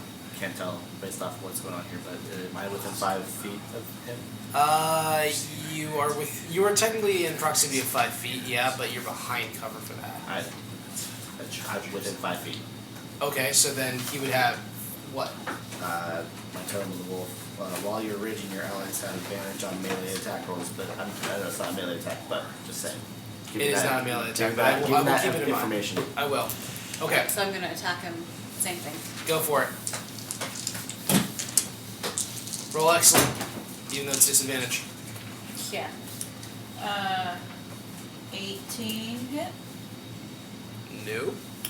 Both arrows kind of sail through into the darkness behind it as it kind of bares its teeth and goes. Alrighty. Anything else you'd like to do? No. Thrall, play that funky music, white boy. Now move closer to him. Okay. I'm within. Well, I can't move closer to him. Oh yeah, you I are am frightened. feared. Yeah. You can but you oh by the roll way, to you get can make out that of it? saving throw now. Oh. Wisdom saving throw. Let me know if you get over 20. You're 20 or over. 11. 11. Nope. Still Right, fine. roll at the beginning or the end of my turn. You're gonna roll at the end of your turn. Okay. So Um, you can try throwing a javelin at it. I have a javelin. Oh, you don't have javelin to start She your took turn? all I the do jab. have, it's only one job. No, that took All the the jab. Oh, gotcha. The great axe is awesome. It is. I can actually use it. Is there a thing where you can't be frightened roll with raging? I'm not sure, but yeah, I would check on that. I think yeah, you can. I think I'm losing my mind here. Yeah, I think that if you are raging, if you're frightened, you are no longer frightened, or maybe you cannot be frightened. I need to write that down if it was that. Or maybe it's a different. Nope. I think I'm losing my mind. Nah, I don't believe so. Oh, that's mindless rage. That's path to the But he berserk. gains No, advantage. you guys. Oh. I don't have any powers there. Oh, what? Okay, gotcha. All strength checks have advantage on the saving throw, so you can even roll advantage on your saving throw for Oh, well. We got it for next time. Yeah. Cool. Um, To be fair, he is also within the air. We good? yeah. I got nothing for this right now. Alrighty. You want to just take dodge action? Yep, we're gonna take dodge action. Alright, he has disadvantage on all attacks against you. Great. Next up. Go ahead and make your saving throw. With advantage. With beautiful advantage. I am close. Alrighty. Next up, we have Elementar. Oh no, yeah, Elementar. Yes. Next up is Sirkin. Know what you want to do. Yes. Okay. Just get closer. I can't. I'm frightened. You're so frightened. You're so scared. Are you mocking me? Get close. You're like, get closer. Just get closer. Yeah, just get closer. I am mocking you. I'm sorry.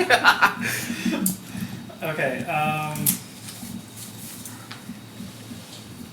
Dang. I like prepare all these spells for the Tarask, yeah. task. Yeah. I was like, Question for the saving throw, his favorite enemy. You said it was wisdom, never mind. It's not survival or intelligence. it is not, no. All right. Well, I'm just gonna do one of these. Okay. I can go this way. Good. Very good. That gives me line of sight. Yes. And then I'm going to hit him with, let's see, that will be I'm going to do Toll the Dead. Told what? You're Yep. gonna use a cantrip on him? Yep. Go for it. Yeah. At my level, it's higher hitting. Okay. We're using a cleric spell on a. Okay, yeah, go for yeah. it. So you must make a wisdom saving throw. Oh. You'll be at advantage, right? 12. Nope, I don't. But he failed that saving throw, so I'm going to use one of its legendary resistances to succeed it instead. Okay. Hey, you're burning it up. Yeah. So the formation of a bell kind of appears around this gargantuan form, and then you just see it kind of go over, and its wings just kind of break the visage of it. And then I can only move one more. That's Okay, it. let's see. Okay, we got 2 more of those. Okay. Well, I guess this way. Yes. Alrighty. Anything else you want to do?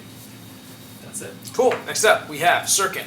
Up next is the Blue Dragon, followed by Ghost. Am I currently within range of it? Yes. Hold that thought. Make the Wisdom saving throw. Oh, that's right. Yep. Crit fail. All right. Double friend. No kidding. Alrighty, you're up. I do have to make a concentration check since I took damage. Okay, go for it. That's with advantage. It's 16 plus. What did you 16. cast on it to keep it? Alright, is it if it's because it's on myself? Expeditious retreat. is Oh, gotcha. Yeah. concentration. Yeah, you should be good then. What'd you roll? 16 total. Yep. You should be fine. Okay. Yeah. Wonderful. In that case, I think I'll take my chances on it. Yeah. This is gonna be my bonus action. Okay. I'm sorry. Wait. What? You can do extra stuff as your bonus action for movement? For as Oh, part of that's right. Expeditious dash retreat. as I'm well. dumb. Yeah, go for it. Flee. I think I was Flee. right here, so Look, it's scary. I get it. It's all right. right there. Right, and then I'm going to use my healing light on myself as my action, Cool. and that's going to be 5d6. Okay. Is there anything else you're doing on your turn? I don't believe so. It's a Alright. bonus action. Alright. Well, go ahead and roll your health back, and then you can make your saving throw. Okay.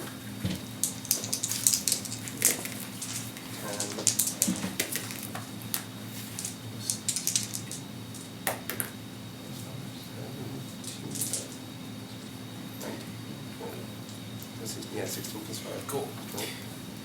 Alright. Enjoy your health. He is going to go ahead and make a wing attack. All creatures within 15 feet, which unfortunately that's just Thrall. I need you to make a dexterity saving throw.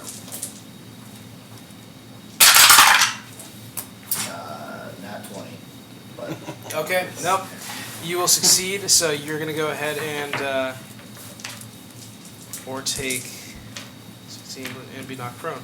Nothing happens. Wow, so he beats his wings at you, and the wind kind of throws you back a bit, but you just enduring in your rage continue to just huff through this and stay your ground.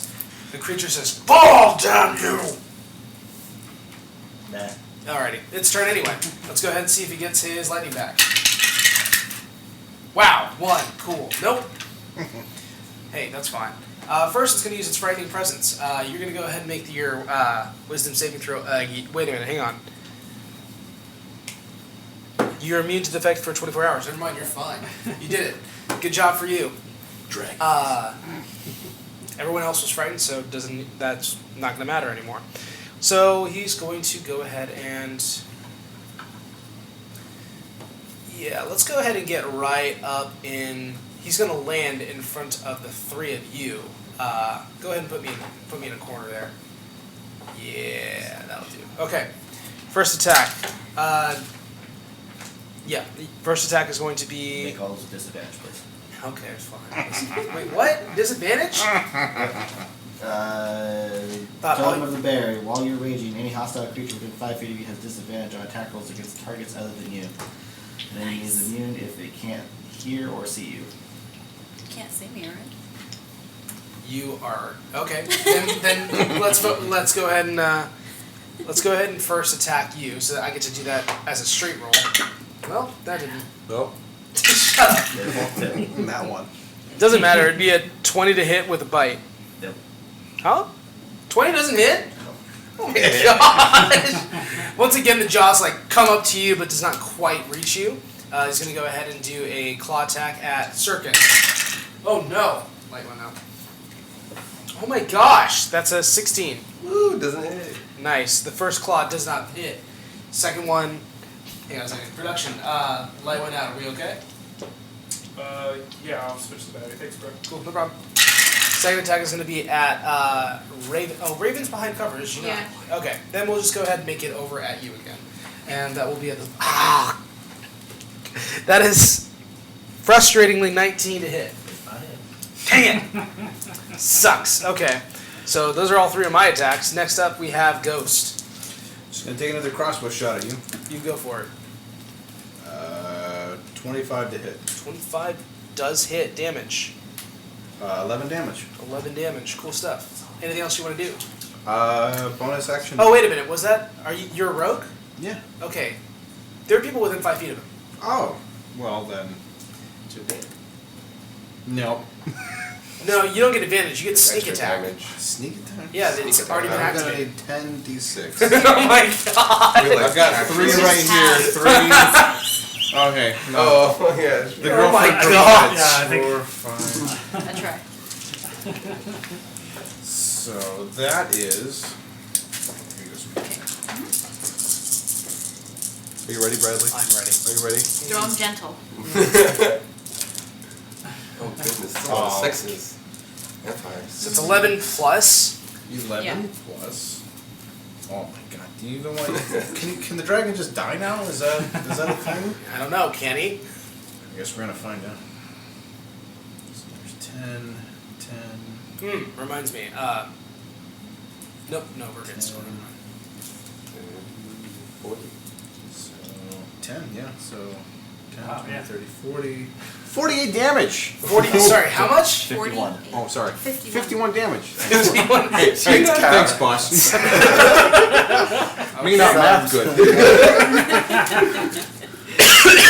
Taking your shot, you aim slightly above, like through the back end of where its heart would be, and you fire, and it doesn't quite pierce it, but it gets in very close enough to do a substantial amount of bleeding damage to it. It roars in agony as it glares at you, and it's going to go ahead and immediately do a wing attack. All 15 people within 15 feet are going to go ahead and It should land too. it should land. It's landed. Even if I'm behind a barrier? I'll just go over my head, right? It says 10 feet tall. I'm only 6 foot. Within 15 feet, it does not designate. Well, you are kind of. No, I'm going to say yeah because even if you're. I'll say you get advantage on the saving throw. Okay. Yeah. Yes. Real quick to finish out my turn, real quick. Yeah. I'm gonna use my cunning action and go into stealth. Go into stealth. See if I give up. Don't you? I almost used my one. 13 plus 17. How does that suit you? 30. Yeah, that'll do it. You are stealth. And I'm gone. Alrighty, so I would like everyone within 15 feet. Oh yeah, to make a dexterity saving throw. Let me know if you get above 20, What? above Not 24. Okay, shut up. I literally can't even get above 21. 19.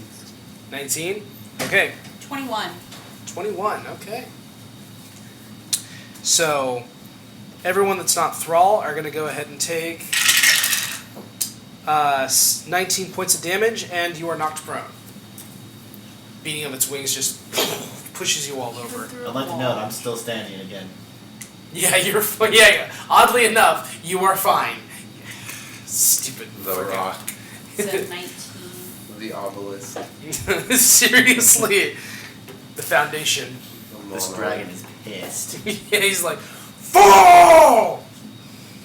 Dude, when he gets his lightning breath back, I'm If. so excited. If. Whatever, if. Matter of time. I gotta roll a 5 or 6 eventually. But we are on to you, Raven. Yeah, great. So he's landing, We are right? going to. He's landing. Oh, I Good. move prone, so I spend half my movement to get up from prone? Yes. Okay. So 25 feet of movement, including flight, to get out of dodge. Okay. I believe you're gonna take an attack of opportunity. Why? Because. He's not in square touching me. Oh, that's There's a right. barrier. Yeah, okay. I'll go ahead and say fine. Okay, so I'm gonna be like flying then, not running. Okay. Uh, Triangulate your position. 10, 15, 20.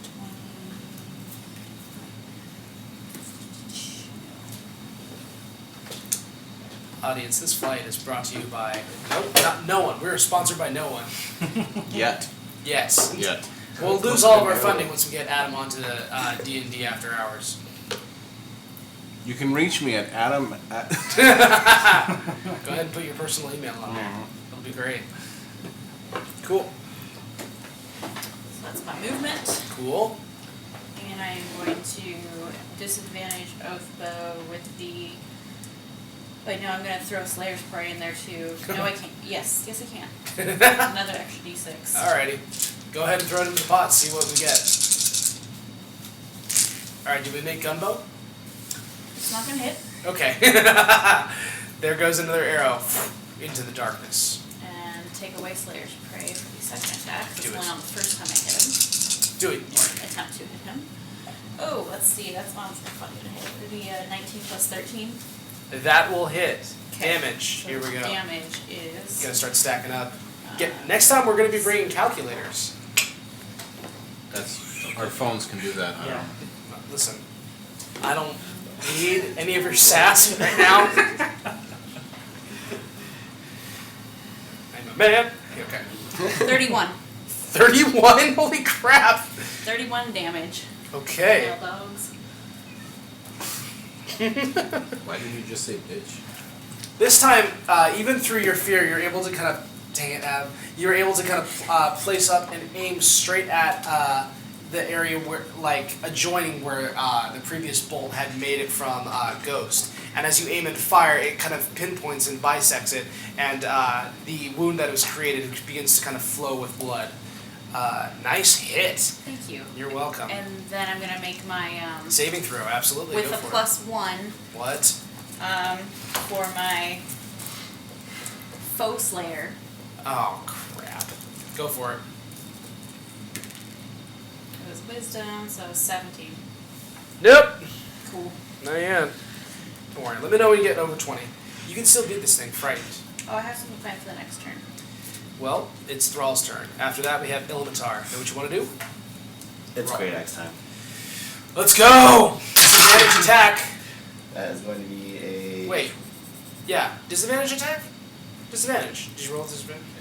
Sorry. Yeah, you're good. You're still frightened. 23 to hit. Hits. Damage. Is going to be 16, 20 damage. 20 damage. Jeez. Okay. Cut off a nice chunk of scale and kind of reveal some soft, tender flesh underneath. Anything else you want to do? You have an extra attack, if I'm not mistaken. I do. I'm going to attack again. Go for it. Disadvantage. Disadvantage. 22 to hit. Yes, that hits.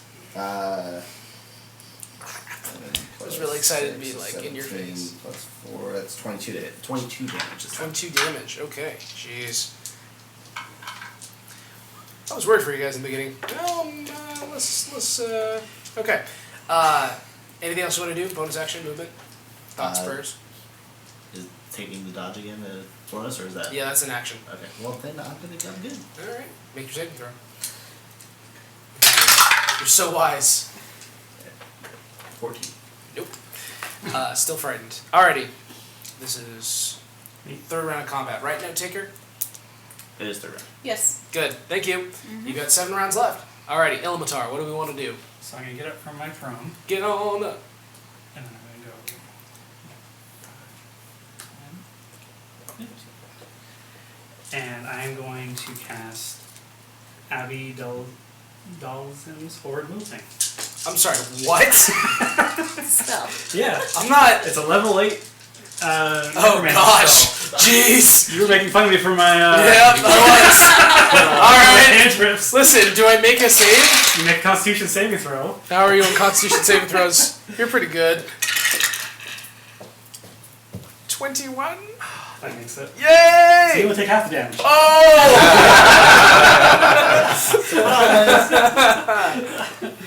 Alright. What does this have? 10. He's gonna roll a bunch of crap here. What is it called? Abby Dalzim's Horde Wilting. Avi Dawson's? How do you spell Avi? ABI Okay. -DALZIM. I don't like this spell. I'm already not a fan of it. Horde wilting does not imply good things for my dragon. We're literally doing a It dragon. sucks moisture from every creature. Oh my in a gosh! 30-foot cube. Man. Is it Xanathar? It might be. Okay. Going into Xanathar. Okay, so that's 10. That's 30. That's 40. Oh, he's already so dry because he lives in the desert. Just drier than a woman in her 40s. 51. 51? 51 divided by 2. 25 No, points of that's damage as the moisture begins to get sucked out of it. He's a pretty hardy creature. Surviving in the desert has made him kind of already adapt to deal with that moisture. So sucking the precious little bit that he has left out of him, you cause him to kind of experience this kind of draining sensation. He just My ex-wife. shut up, jeez. He's gonna take a tail attack at our good man Thrall here. Enjoy. Yep, that's for sure gonna hit. That is like 35. Yeah, that hits. Just barely. Just barely. Oh, wrong thing. Hang on. Where are my d8s? Here we are. That is 15 points of bludgeoning damage. It strikes you with the tail. Half that. Alrighty. Yeah, take half that, by the way. Next up, we have Sirkin Tallow. Oh, Elementar, saving throw. Oh, that's right. Come on. Would you call that 7 or I would call it 7. Always run down. Why did I roll? No. run down? Nope. Run down. Always run down. So from if it was 15, it would be 7. Sirkin, what are we doing? What's on the menu? Bonus or moving 15, Yep. 20, 25. No, I'm just going over here. Dashing around corners through this darkening encapsulation. Right there. And I'm going to cast Guiding Bolt. Guiding bolts. Interesting. Would be a ranged spell attack for me. Okay, go for it. Do it. Do it. You won't. 25. Okay, you will. That's a whole, it's gonna be a full of line dice. Yeah. It's at 5th level, I believe. Oh gosh. Yeah. So it's going to be Only 8d6. second level. Do you need more d6s? That would actually be great. Let's just do Here. that way. Here, take a handful. Here, take all of it. You can hold on to them for the Kill him with this. Have it. And it's going to add +5 to it. Cool. Oh my god. This math brought to you by literally everything you thought you wouldn't use in the real world. This math brought to you by public school. Yeah. I went to it. Yeah. See how I turned out? I'm really Proud of me now, Mom. That's Actually, a probably watching total this of now. 43. 43? Jeez. Noise.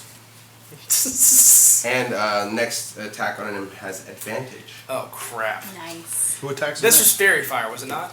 Guiding Bolt. Radiant damage. Oh, Guiding Guiding bolt. You sling this spell at it, and it erupts immediately in the spot that was carved off by Thrall earlier, and it encapsulates its entire form in a bright orange glow. Well done.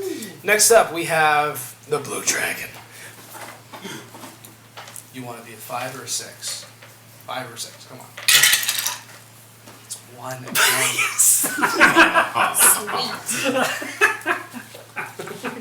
Stop that. Fine. Fine. We're gonna do all of our attacks over at our good barbarian here. And I'm gonna tell you that the Sorry, lowest man. one is like 21. That doesn't hit. Oh crap. Okay, then 32. 32 hits. And the other one is higher, so I'm just gonna go ahead and put that in. But they'll both be claw attacks, so it doesn't even matter. Okay, that's going to be 17, rounded down to 8. And then this next one will be 18, rounded down to 9. So 17 damage. 17 damage total. As his claws kind of rake across your flesh and begin to cause bleeding and throughout your midsection. You gonna take out the lotus blade? Okay. Do it. You won't. Was it my turn? Say what you really want. It is unfortunately not your turn. It is Ghost's turn. So, I was kind of Seeing waiting as to see I- that for the list. hold on. Question. Yes. Mr. DM man. Yes, that would be me. I already get advantage attacking him because somebody's within 5 feet of him. That does not give you advantage. Double. You get advantage It's, from being in stealth. advantage in melee. Yeah. Oh, well, either way, I get There's- advantage Well, on the next either roll way. because of you. Yes, but you already had it because you were firing from stealth. Yeah. Also, saving throw. You're welcome. I mean, better double than not sure. Wait. You wouldn't have made that saving throw. I'm sorry. It was the blue dragon's turn. Oh, well, Sorry, my bad. I didn't take it in my I'm not- turn anyway, so. Okay. Oh, okay. Was it Jordan? Move your dice. It's gonna throw I'm them. gonna I'm gonna throw mine like not pass it. That No, you sucks. can hold on to them for future spells. It's Actually, no, it's that sounds like the only one I have. Okay. If I need it, I'll. That one fell out of my hands already. I I'm went not down rolling to my die 20s 6. on dex saves. Okay. Oh gosh. Here we go. Oh my gosh. So many dice. 18 plus 14 to hit. Nah. Yeah, that'll do it. Now Just I a gotta little add all off this the stuff top. up. Why couldn't it just miss so I don't have to do math? Shut up. Do the math. 10, 15. 10. You're doing this all weird. Yeah, no, He I'm doesn't trying to look do it for by it. tens. Well, 16. Who taught you to count? My mom. Thank you, Mrs. Lovelace? No. Oh, okay. How dare you? I don't know. She hates my mom. Okay. Mrs. Olsen. Totally broke my cow's leg. Thank you, Mr. 4 Madman. plus is that? Plus 8. So 32? No. What? 34 plus 8. 34 plus And you eight? just insulted my math. Shut up. Hang on, 34. 44 damage. No, that's 42. 34 damage. plus 8 is 42 damage. 42. Okay. Yeah. Did I What just- he said. we try to hustle him. Count it all up again. I don't know what we're talking about. You're right, I'll count it up again. Hey, can you count it again?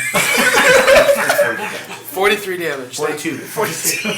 No, 43, you're right, it's 43. 42 damage. Okay. Do I hear 44? 44. 44. With this +1, that will be your 44. Okay. Oh my gosh. Your shot finds a pretty good grouping in the area that you do, and it further pushes in the bolt that was in there before, kind of splintering in this the shrapnel to get closer and closer to the beast's heart. Not quite there, but you do see the blood kind of leaking onto the ground. Very cool. Next one. Yeah. Someone else's. Go ahead, and now we're on to Raven. Raven, Mm-hmm. we feeling good? We feeling We're good about really the second good. shot? All right. We're gonna do, Death by arrows. Jeez. of course. Yes, death by arrows. Same arsenal. Okay. With the Slayer's Prey. Doesn't know the dice. It's not gonna hit. It is a 15. 15 does not hit. Okay, Take a same D6 out. thing. There you go. Out. It's like playing craps. 14. No, it's not. So that one's gonna I don't know how miss. to deal with that, by the way. I'm sorry? That one misses as well. It's a 14. 2 arrows flying off into the distance. Yep. Make your saving throw. And no, I'm not done. Oh, what? As a reaction to making a saving throw before I make a saving throw, Mm-hmm. because he is, I have my Slayer's Prey on him. There is a Slayer's counter, and the target of my Slayer's Prey forces, if he forces me to make a saving throw, I can use a reaction to make one weapon attack against the quarry immediately before making my saving throw. If it hits, I automatically succeed my saving throw, That's confusing, but okay. in addition to the attack's normal effects. Reaction on. It's a reaction, Huh. right here, Then that would happen. Okay. now. Because he's making me make a saving throw, but instead I attack him, and if I... I'll say sure. Go for it. It can be everything, or it can be nothing. I don't know if I include my Slayer's Prey in it, because... You don't, it's because like, yeah, that's added to the first attack of your turn. right. So many things to consider at level 20. Mm-hmm. It's literally like be a lawyer and then decide what you're going to do. What was it this? 8 plus 13. That is 22. It hits? 21. Ooh. Does not hit. Just does not Really? hit. Yeah. AC is 22. Just barely misses. So Yeah. now I make my saving throw. Yup. And, yeah. You get it with a +1, I think it is. Or I can add a 1d6 with no action. Go for And it. +1. Alright. A lot of stuff. Yeah, that's a Nat 20. supernatural. It is a nat 20. Guess what? You're no longer frightened anymore. Great. Where's the confetti guns we had? Oh, shit. Oh, I I didn't thought think you were of supposed to bring him. Dang it, dude! That's the third one! I feel like Steve Rogers at the beginning of Age of Ultron. Language. And movement. Movement? Movement. Cool. Go Full for it. 50 feet of flying. Jeez. That's you over there. Yeah, it is. So I'm going to go 5, 10, 15, 20. Just get those little like strategy 30, sticks 35, they use to move everything. 45, 50. Or crap Literally like sticks. that. Yes, exactly what I was thinking. Where do we get the crappy sticks at? No, that's not. Got some. Is that what they're Alrighty. Crom, you're gonna go. Wow. Thrall. Wow. We're making a tail attack. That's gonna be a 28. I'll go ahead and roll my 2d8s. He's like, That's 16 half to 8. We doing okay? Excellent. Alright. Okay. Tail. Okay. Next up, we have Thrall. You're on deck. You're doing this. On deck is going to be Ilmatar. Back for revenging, that's why. Great axe time. Okay, go for it. Well, yeah, we'll do great axe. Everyone wants him to use the thing.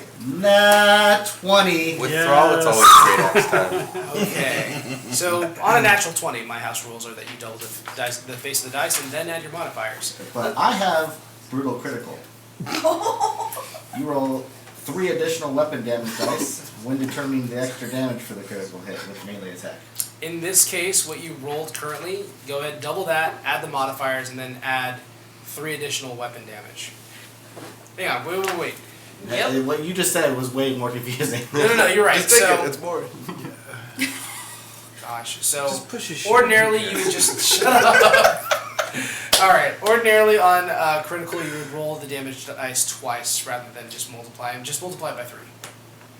Okay. Ooh. Need some more So damage double dice? that. No. So times 3 is this, you guys? 36 plus 10, 46 damage. Jeez. Stop, my boy. Taking a massive swing into the heart of this into the part that you had cut off, you are able to scrape off more of the sensitive breastplate damage that has been done, and it's leaving it rather exposed to the elements. Oh gosh, you got another attack. I didn't do that. Mason, don't. Get him. 22 to hit. That just hits. So, that is the lowest damage of the night. That's only 15 damage. Oh. Only 15. You should be ashamed of yourself. You call yourself a barbarian? No, Alrighty. You're able to just reoccurringly slash into the chest of this creature, creating more splatter. I'm sorry, what? What do you... Oh, saving throw, got it. Nat 20. Finally! He's done it! Actually, I won nat 20. That one. You are finally not frightened. Enjoy. Next up, we have Ilmatar. Ilmatar, what are we doing today? I am casting Prismatic Spray. What? No! This is some bull crap. You do not have prismatic I do have spray. Prismatic Spray. Oh my gosh. You must make a dexterity saving throw. You're dexterous. That's 15. You do not. Oh. Taste the rainbow. So I roll a d8 to determine which spray hits him. Be lightning. It's 2. That is acid damage. Crap. Not lightning. No. And I roll 10 d6s. Oh, Don't worry, I have them. I have them. Yes, Oh, you got him? Yeah, Okay. I have them. So the max. He was ready for this. Right. He was prepared. So possibly somewhere in the. I was excited to hit him with this. He was like, what a fuck up bread tonight. Dude, the age gate. That's 2, my bad. Tiana, you can't say one now. Sorry, Adam just took it from I you. have my own I can say, thank you. Fine, Mason, you got to take the hit then. Fine. Great. You can take the hit. He's got I can't. I need it at the very end because my guy's gonna die. Who's meant to die? Who's created Okay. to die? Whoa, that's 10. Wow, that's dark. We're all created to die. True that. oh gosh. He's just adding up more damage. Stop. Everything's My concentrated. favorite thing to do is to throw Tim off of his counting so that he doesn't know. Look at him go. 22. 22. Plus. Well, just 22 too. All right. Are Jeez. there any other? The spray actually encapsulates a large portion of his face, and for a moment nothing happens as it begins to sizzle. Wait, oh, and my bad. What? Wait. 32. Sorry. And for a moment, nothing happens, and then his face begins to like tallow and two-face on one side of it as he just screams out in agony. He's finally off of triple digits. Alrighty. Ilmatar, you can make your saving throw. Go ahead and fail it. I want to move a little bit. No. Wait, what? What happens? Oh, he's finally out of triple digits. Wait, what? Oh, we're We're really just in, we're in the home Okay. stretch. I I suck mean, at if we all make this. solid Nope. hits, we can get him Nope. off this round. But It's an 8. that's it. 8. Okay.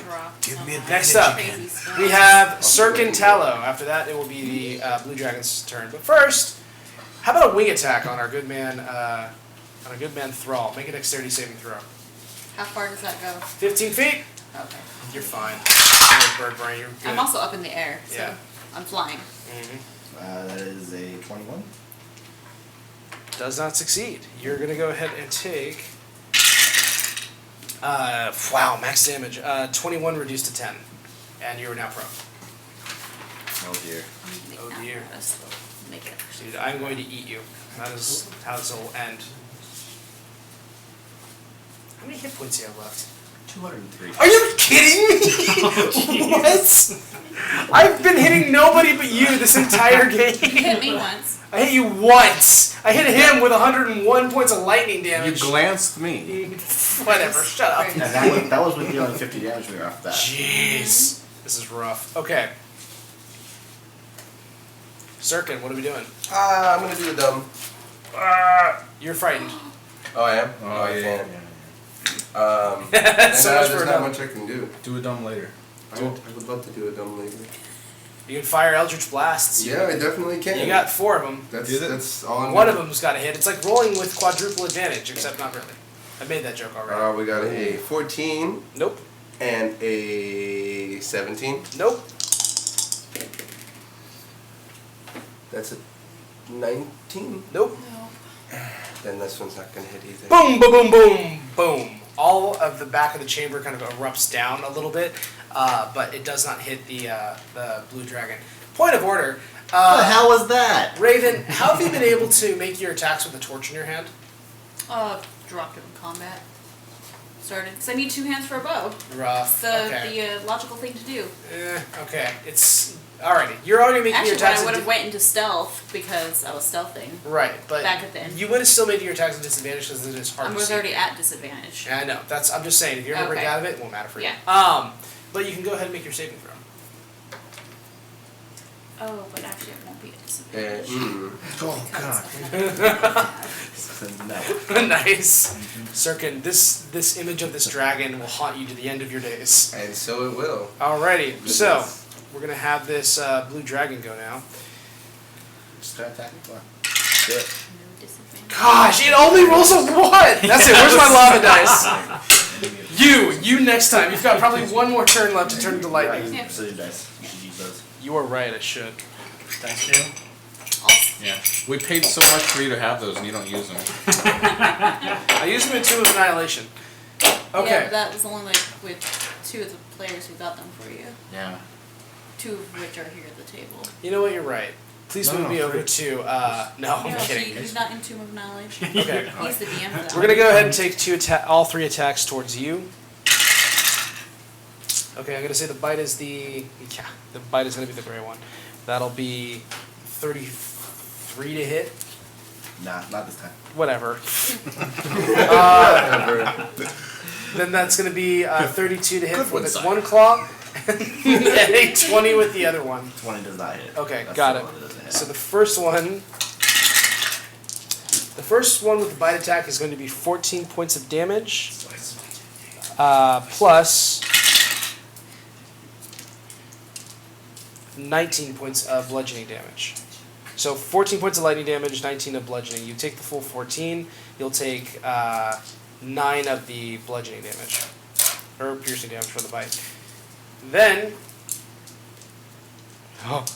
we have the claw, which will be 17 reduced to dumb joke people, reduced to 8. What was the hit? The hit? Oh, Which one will hit? no, I had already rolled Oh, it. That was the- like the 32. Okay. Yeah. And it was how much? 8, because you're raging. Dumb, stupid ability. It's funny, this thing has a detect action to find you, if he ever can, but he has not. Good luck. I Okay. have that too. Next up, we have Ghost. Yeah. What are we doing? On deck is Raven. You're all welcome, by the way. Yeah. Dude, I'm going to eat you. I don't care how many hits it takes. Only if you can open your mouth wide enough. And Holy Did you crap. detect me, by the way? Because I'm sneaking now. I'm pretty sure you used all those actions on me. Every time you attack, you break stealth. Yeah. yeah, but I'm gonna be attacking from stealth now. Well, then you just have to have rolled stealth on your last turn to be in stealth. I did roll Oh, you did? stealth. Did you? Yeah, I did. Oh. Remember? Anyone else recount that? Because I'm having trouble. I recall a like. I did my Oh, you were not in stealth. You rolled lower than his passive well. perception. Sorry. Oh, well. Go ahead. You still have the sneak attack damage if you're How do I fired. still have the sneak attack? Because there's an ally within 5 feet of it. Well, you just told me I couldn't do that. But now No, you don't get it. No, it's fine. If you want to seal your own doom, you want to seal your own doom. Here we go. I'm not even gonna look. Jeez. Yeah, maybe you should have. That one's still spinning over there. Wait. Oh, it's a 6. It's a 1. Wait. It's a 4. You counted it low beforehand. And we wait for him to group the tens. This math brought to you by the struggling. No, this mind math of- brought to you by the public schools of California. So we got 10. Coronel Unified School District. Wait, What? you're using that 3 out of 10? Yeah. Too? That's only 7 up there. Are we down here? 10, Okay, we're good. 13. Anyway. Anyway, 14 plus 14, 28 to hit. 28 hits. Hits, okay. Damage, sir. So we got 10, 10. 10, 10. So 30? 33. 33? Okay. Oh crap. Plus your whatever's You're not allowed down to do here. your math anymore, I'm just saying. Oh yeah, 33 plus 8. So 41. 41. I may have had a couple drinks. Gosh, Adam. Okay. You invited me to this. I It's your own did. fault. This is my fault. If viewers, if you're looking for the moment where the DM regrets it, this is it. No, This is it right there. No, you're fine. Okay. Next up, we have Raven. Oh, anything else you want to do? Do you Oh want- no, I'm done. Okay. You sure? Yeah, no, I'm done. You want to try You this? fired. Well, actually, I guess no. You want to go? Thank you. I'm gonna go back into stealth. Go ahead and roll stealth. What is that? It's a 19. Plus. 19. Plus 17. So it Plus doesn't really 17. matter. Yeah, This doesn't matter. I'm gone You again. were gone this time for sure. I Okay. know his stats better than he does. Yes. Hey. It's a good thing he's here for you, man. Yeah. Raven. It's also a good thing he's sober. Go ahead and. Also, hold up a second. Thanks for Sirkin, did you make your? Yeah, you made your saving throw. Blue Dragon went. Ghost was never affected. You're up. Go for it. Yes, and I don't have disadvantage because I can't see him because I have feral senses. Okay. Well, I didn't know about that. What about, but you still feared, right? No, she broke Yeah, it. she No, I broke that She like broke it last round ago. last session. She got over. Didn't you remember the therapy session they had mid-session? Yeah, like right in the middle of the fight. She got over her fear. Yeah. Alright, good. Yeah. So you don't shake it off. Yep. She's fine. Okay. She's and decided I'm it gonna will- add a +1 to my attack. You Go should for it. totally let me get the killing blow though.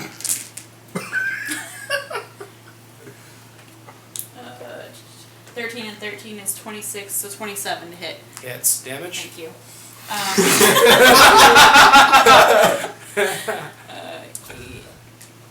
12. You should let me get the killing blow. Take out the blade of the crooked locust. 25 Dramatic turn of events. 25. damage. 25 damage. he's like The he's subtle head ultering shake. over here. I'm waiting for it. I'm like, is it dead? He's like, is this it? I'm like, Dead? not yet. And then Basis is like very good. my Thanks. second attack without the Slayer Spray. Go for it. 13, 26 to hit. Hits, hurts. Yes. It does hurt. Yep. 26 damage. 26 damage. Not yet. Okay, it is now really, really, really hurt. This Is is. it crying yet? Yep. As a. Mm. No. Move. So I imagine the Sirkin and the dragon are both crying now. Yep, pretty much. Alrighty. The dragon takes another hit to the same area, and something in it just kind of like makes it ground itself and put its massive claws down. It says, "Wait, I have reconsidered your proposal. I will fight on your side. Merely let me live." But if the 5 of us can take you down, what makes you think you can be the Trask? Up to you, man. I was It's your wondering turn. what You this stay was. your blade or kill him.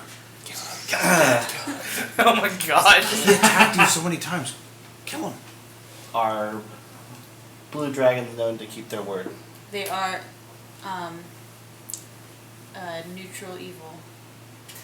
Kill him. Go for it. Nat 20. You're gonna kill it, okay? That was with the left? blade of Destructive Lotus, by the way. Okay. How many hit points does it have left? It had 6. Oh, I should have done my bonus action and taken Yeah. it down myself. Yeah, probably. Okay, how do you want to kill this thing? Take the blade of the Destructive Lotus. Okay. And I'm guessing since it had the ground its claws in, its head is lower to the ground as well. Yup. Straight up to the jugular. Okay, you, in one fell swoop, stab up into the jaw, and you just see all the lights just disappear as like the electrical Jacob's ladder-like effect kind of goes through its jaws, powering up its last lightning breath that it will never use.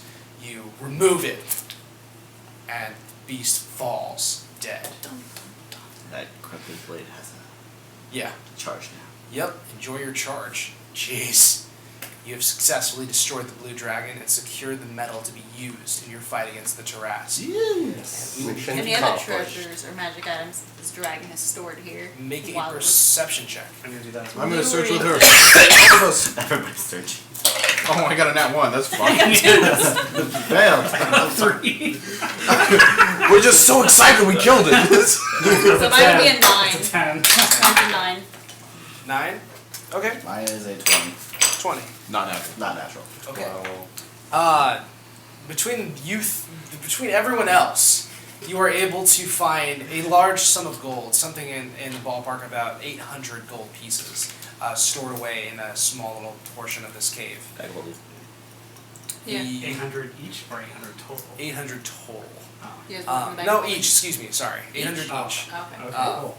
So, I mean, it's not gonna really matter. You're gonna get paid oodles first, but Thrall, you've been known to like push past all this stuff and look for the stuff that's really good in a prize tag, Of course. and you are able to find a robe of displacement. Already? I'll kind of go over the stats with you a little bit later. That seems to be everything of value that you've found in here. Did you guys want to go ahead and go back to Cedra? Are we loading up the material? They're going to send people to mine it out, was your understanding. Could we take some with us so they can get a head start? Yeah, I'll say that you're able to Throw gather. some in the bag of holding? Yeah, I'll say you can put as much as you like into the bag of holding to just kind of begin to make on the edge of your weapon so that yours will have this effect. And going forward, And my parties. yeah, and going forward, every attack that you do with these weapons, they are not considered magical, but if they do hit, then it becomes vulnerable to a line attack. It's Reflective of Carapace effectively does not work, and they're going to be now making that for you. So, that is going to conclude the part 1 of our two-shot here. See, it's still complicated. We are going to be resuming this on Thursday night. Please join us for that. We're going to off-screen kind of build up some structures for the city itself and prepare for the onslaught of the Tarrasque. Thank you for joining us on D&D tonight. We love you. Come play with us and let's hang out and have a good night.